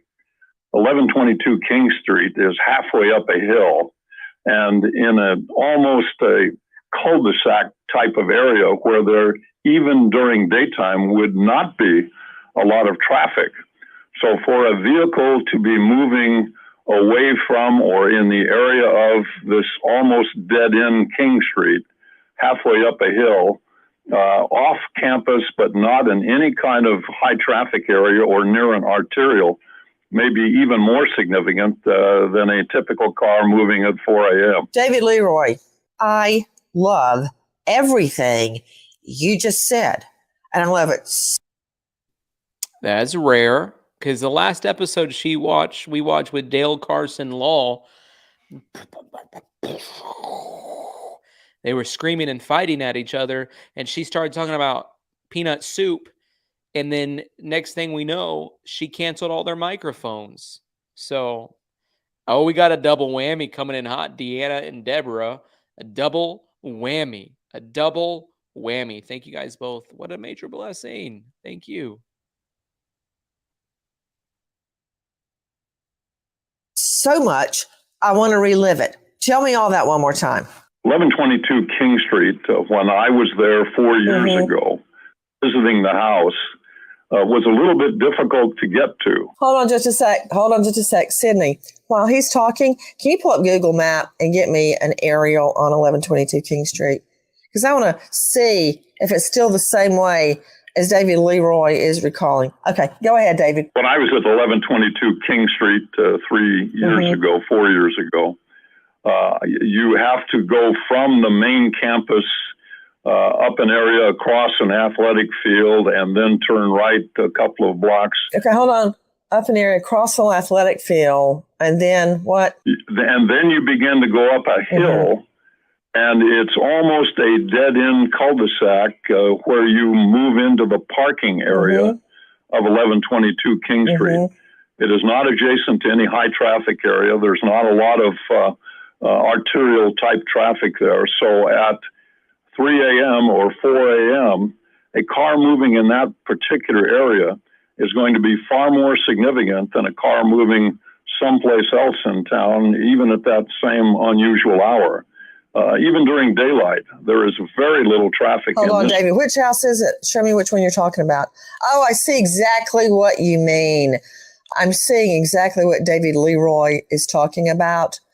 There are not any big streets. Oh, Cheryl McComb, you got to pull this up. Leading right into where the house is. I see exactly what he's talking about. It's kind of in a circle-ish roadway. Yeah. I see what you mean. There's not a lot of traffic going in and out there. So any movement in the middle of the night between 3 and 4, I want to know who saw the car at 3 and 4 o'clock in the morning. But any movement of that car near 1122 King, I mean, I would say that's immediately suspicious. I want to get that person and find out why they were there. And hey, you know, Karen Stark joining me, renowned New York psychologist joining us from Manhattan. She's at KarenStark.com, Karen with a C. Karen, I always kind of laugh inside when I'm watching a pretend crime show. Let's just pretend we're talking about CSI or Monk or something. And a car is parked on the street and they always get a ticket or something at the time of the crime. Always happens. There's something about that car that is noticed by somebody. And that car is always connected to the crime. At the end of 4 segments, the case is solved. And that includes commercial breaks because it's not that neat and easy. Just like Gilliam was saying earlier, it's not like that at all. But that has a grain of truth in it. Why are people, killers, perps, so arrogant? I mean, it's like they're driving up to McDonald's to get a Big Mac as curb service. They park right there, do the crime, and then leave. What frame of mind is that? They're not thinking about those kinds of details very often, Nancy. I mean, think about that whole story with Ted Bundy. I mean, not going through a stop sign. Everybody is looking for this guy, and that's how they catch him. And I'm thinking about this particular scene, and whoever this is, the person or 2 people, they did not care about the fact that there were so many people, and they took huge chances. Hey, you know what else it might be, Karen Stark? Not caring, arrogance, or Jonathan Gilliam, recklessness. Thank you, We've heard Margaret, this as for a that super quote, sticker. sloppy crime scene. What does that mean? Impulsive. And then the recklessness of potentially having your car parked right outside. It shows a certain degree of unpreparedness, not planned, which tells us about the mind of the killer. Impulsivity is what you're talking about. Yes, Nancy. Jonathan. Right. As I'm looking at this map, I'm looking at the same map that you have. You have to realize that that's on a grade, a hill grade there, but there's multiple places that somebody who was going to think their way through an attack and be a methodical attacker, if they were driving, they would have parked their car in a vicinity just outside of there and walked through the trees and probably not been spotted. Even that area of trees behind where their house is a known path for people to walk to and from school and up to that's fraternity houses above that house. That actually the Sigma Chi house looks right down on their house. So, as I'm looking at that, there's so many places that car could have been parked. And again, that's where if there are any cameras on any of those buildings, if there's cell towers anywhere around there, that the phone could be handed off to multiple cell towers. And that helps in triangulating where that car might have been. But this is a very interesting place because as Dave was explaining there a second ago, the way that closes off in a cul-de-sac, there's a lot of roads there that do the same thing. There's several roads that stop, and anybody who goes into that is going to have to turn around and go back out. So what I would hope is if they find cameras, that they can look earlier in the day and see if that car was there earlier in the day, because there is a chance that if they were actually looking and stalking this neighborhood, that they had been through there before. And I would think that's probably the case. Guys, take a listen to our friends at CBS. There's a major development tonight in the murder of 4 college students in Idaho. Detectives want to speak to the driver of a white 2011 to 2013 Hyundai Elantra with unknown license plate. They say the occupants of the car may have critical information regarding the case. Also today, you can see police began collecting the victim's personal belongings. Nancy Grace is making it out like whoever it was driving that vehicle is the person who's guilty, right? We have no indication of that. Nobody has shared that type of information with us. We have no way of knowing that. That's a big fatty stretch. So the fact that she's coming out and saying it like it's fact, big caution to the wind on this one. I don't understand why she's doing that. So 2 thumbs down to Nancy Grace today on her reasoning of They say are no longer needed for the investigation. They want to return them to their families. We are learning that much of the personal items in the home are being packed away. The families, of course, will want these, but what does that tell us about the progression of the processing of the scenes? Take a listen to Chief James Fry, Moscow Police. Yeah, tomorrow, me and my command team and other individuals will be going in to box up personal belongings of the people that live there. And we're going to be getting those items back to the families. It's time for us to get those things back that really mean something to those families and hopefully to help with some of their healing. We have a lot of investigators investigating, and I'm not tied into the investigation side of it where I'm physically interviewing people. And it's important to me. It's important for us as a department to go in and take care of the families and get the items for them so that they can have some of those back and some of those memories back that are fond memories. And, I'm a dad. I understand the meaning behind some of those things. It may be something that we gave one of our children or something, and we're just trying to bring some of that healing. Stephanie Pagona is joining us, Fox News Digital. What happened? Well, so yes, as Chief Fry just said yesterday, and even potentially today, they said there's a potential they could be back today. Chief Fry and several other police personnel went into the home and came out with several items that we were told belonged to the victims. I want to stress that this is not every item inside the home or that belong to these victims, but some that police said they have deemed cleared to be removed from the home. The families were not present at the time, at least as far as I can tell from everything I've seen and read, but this was police removing items, packing them up in boxes and putting them in trucks to haul them elsewhere. What do you make of it, Cheryl McCollum? I mean, I think after a month, if you're talking about some jewelry, some clothing, some pictures, maybe some objects that are important to the family to get back because they were a sentimental gift or something. I mean, that's perfectly appropriate. Yes, I don't read anything into it one way or the other, except that they have managed to differentiate between what's important and what's not. Who's jumping in? Is that David Leroy? Go ahead. I would say that there is, of course, some opportunity for the defense in a case when one is brought to say the crime scene was damaged or tampered with. Hopefully they're being extremely careful and scientifically neutral on anything they do in there. I agree with giving the material back, but it does raise a defense possibility for attack. I disagree. Once the scene has been secured and they have processed it, they should give all of that stuff back. As you know, I mean, of course, you've seen TV, right? Once a murder scene has been cleaned and processed, that house will probably be rented out to other people.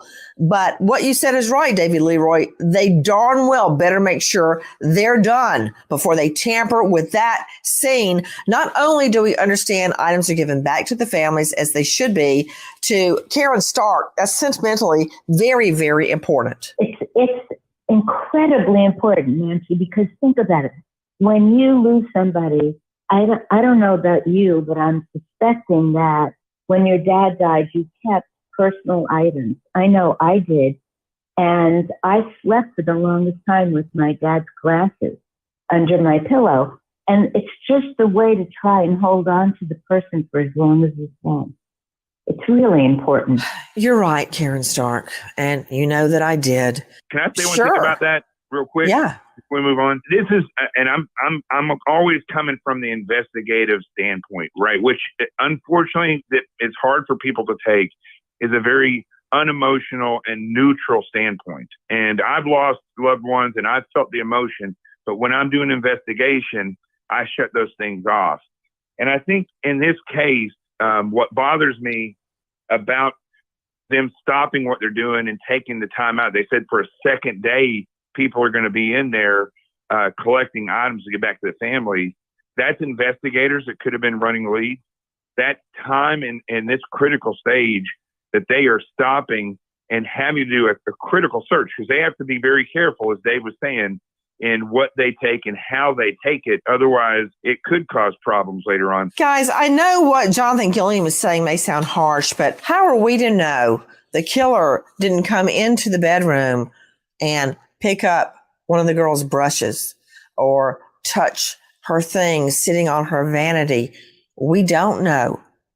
So the point is well taken, harsh, but true. Another facet of the investigation we haven't heard a lot about, and it's because suddenly focus was put on Kelly Gonsalves and her roomie, Maddie, after Kelly's father came out and stated that he believes Kelly was the intended victim, making the others, I guess, collateral damage. We don't know that is correct, but we do know that cops are now honing in on the movements of the other two murder victims, Xana and Ethan. Take a listen to our friends at ABC. Police zeroing in on the movements of two of the University of Idaho victims, Xana Kernodle and Ethan Chapin, the night they were murdered, looking specifically at the hours between 9 p.m. and 1:45 a.m. when the couple was believed to be at Ethan's fraternity. Why are you looking for more information specifically about where Xana and Ethan were in regards to his fraternity house? That actually seems to be one of the larger areas that we don't have a lot of information in. And so being able to locate what they did that night, to maybe who they contacted, maybe any routes that they took home, that would be important for the investigation. To Stephanie Pagonis, Fox News digital investigative reporter, what do you know about their movements that night? I'm talking about Ethan and Xana. Right. So there has been for days, if not weeks, questions about where they were. There's a piece of the puzzle that is still missing regarding their whereabouts. And police seem to be be concerned that these people who might have been with them might have been doing something else, and they might therefore be fearful that if they say what they were doing, they might get in trouble for something else, if that makes sense. But police have made it very clear to me, and even in their reports, they're just trying to figure out what happened here. They're hoping that could shed more light on what was going on, paint a bigger picture of what was happening. Now, we do believe that earlier in the night on November 12th, Ethan actually attended an event, a different Greek life event on campus with his sister. He is a triplet. His two other siblings did also attend the University of Idaho.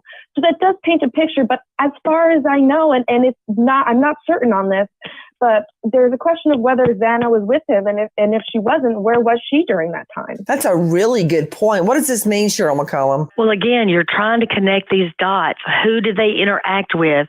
You know, when did they leave? Where did they go? Because you're talking about from 9 o'clock at night till about 1:45.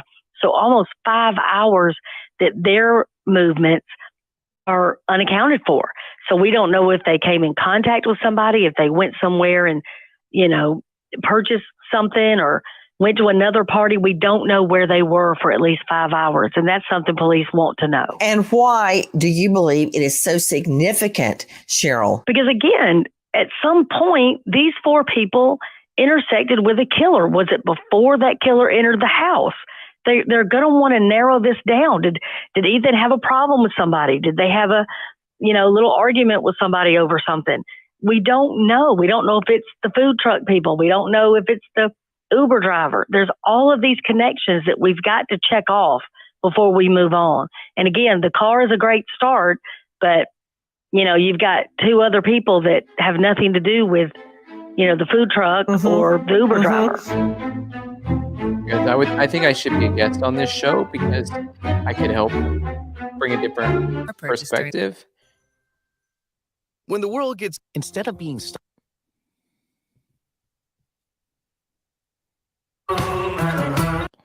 But one more thing I want to say to you guys is, do you think the house should be burned down? I can't imagine anybody wanting to live there for a long time.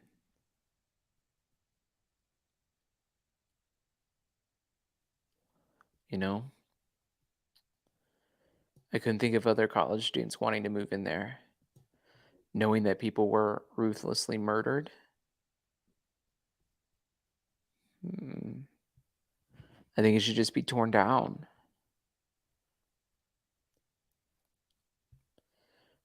My personal thoughts.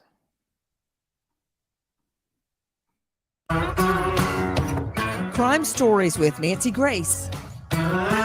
Not only are they zeroing in on the movements of Ethan and Xana, which there are gaps of hours leading up to the murders, we also are getting a little light shed on the claim that Kelly Gonsalves was the intended victim. Take a listen to Kana Whitworth. Police also addressing information about the victim's manner of death after Kaylee's father said he learned his daughter's wounds were much more severe than her friends, fearing Kaylee was the target. Please don't be my child. That's the target. Police telling ABC News they have not provided the family with that information. Authorities also telling me they're not attempting to refute what the family is saying. Ultimately, they want to protect the integrity of this investigation. But as time marches on, Steve tells us he's been approached by a private investigator to help solve this case. Okay, I'm trying to decipher what the Moscow police are saying.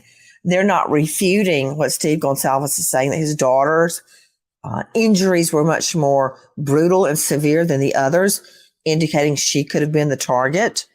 They're not refuting it, but they're also saying, we didn't say that. So what are they saying, David Leroy? Well, we've had a lot of trouble with this whole word targeting right from the outset. Yeah.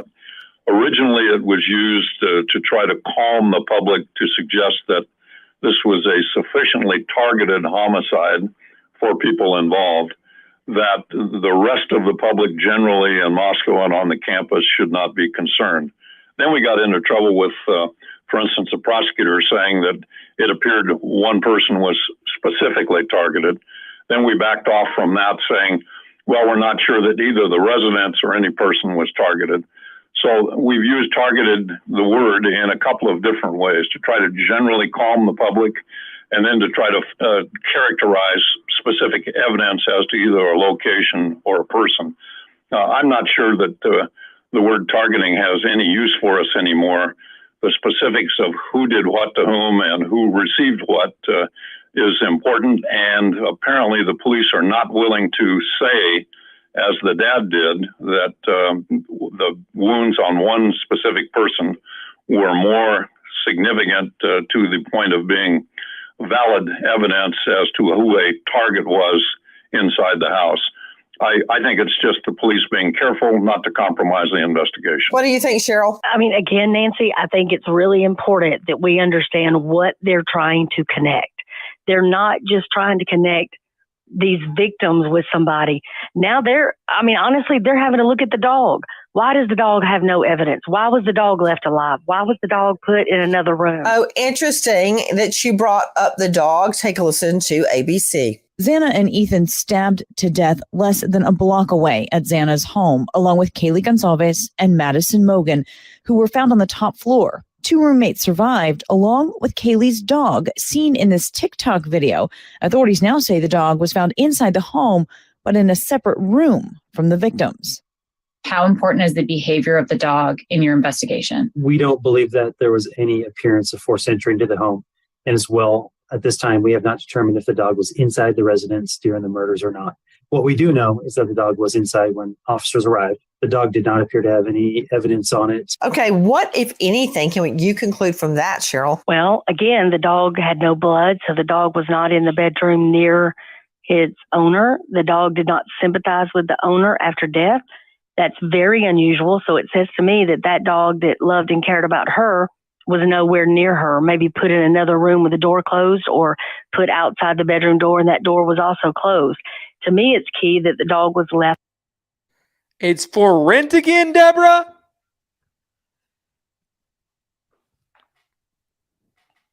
That is shocking, right? They don't even know when they can let people get inside of it.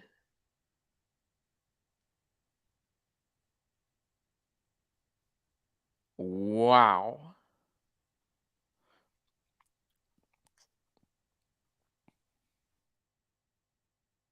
To connect. They're not just trying to connect these victims with somebody. Now honestly, they're having to look at the dog. Why does the dog have no evidence? Why was the dog left alive? Why was the dog put in another room? Oh, interesting that she brought up the dog. Take a listen to ABC. Xana and Ethan stabbed to death less than a block away at Xana's home, along with Kaylee Gonzalez and Madison Mogan, who were found on the top floor. 2 roommates survived, along with Kaylee's dog, seen in this TikTok video.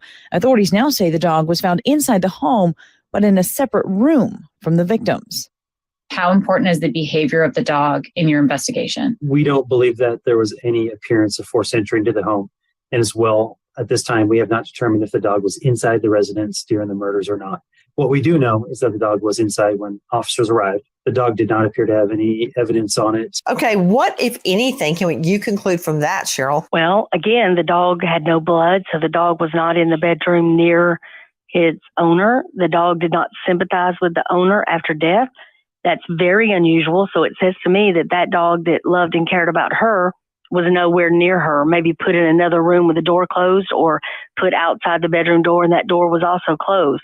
To me, it's key that the dog was left alive. That tells you about the psyche of the killer. And again, you've got this animal that can't speak to you, but in certain ways certainly can. Are you suggesting that the killer may have put the dog away in a different room? I'm flat out saying that. Yes, absolutely. It reminds me of the case of Molly Tibbetts, who went jogging, and a big factor in the reasoning, the rationale of police about what happened that night was how she left her boyfriend's dog back at the residence.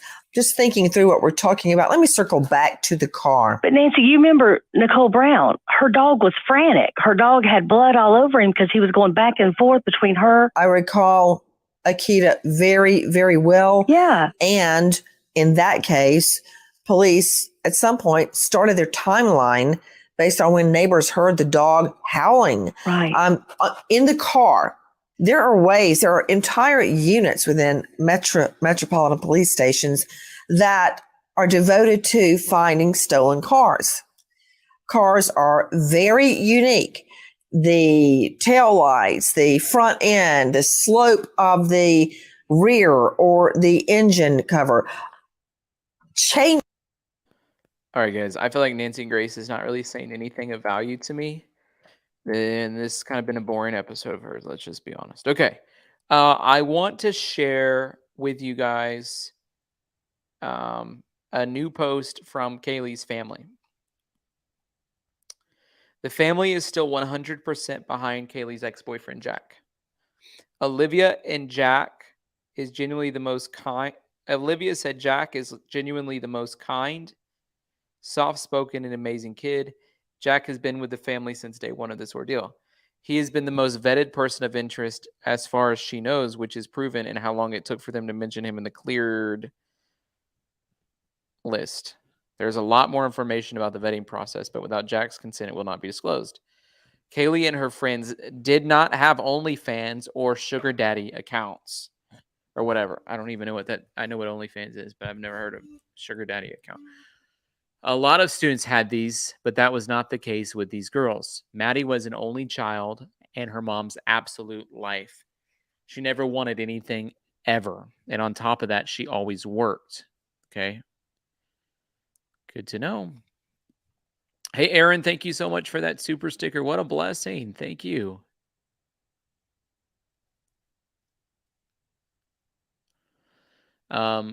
Kaylee most of the time worked 2 jobs on top of school, but was only working her internship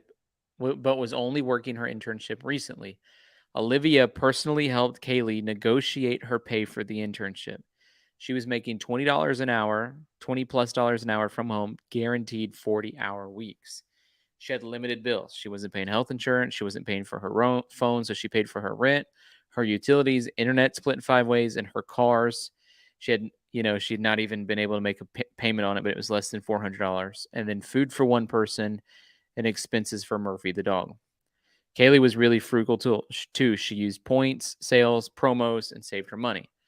Kaylee's schooling was financed through student loans and was on hold because of COVID.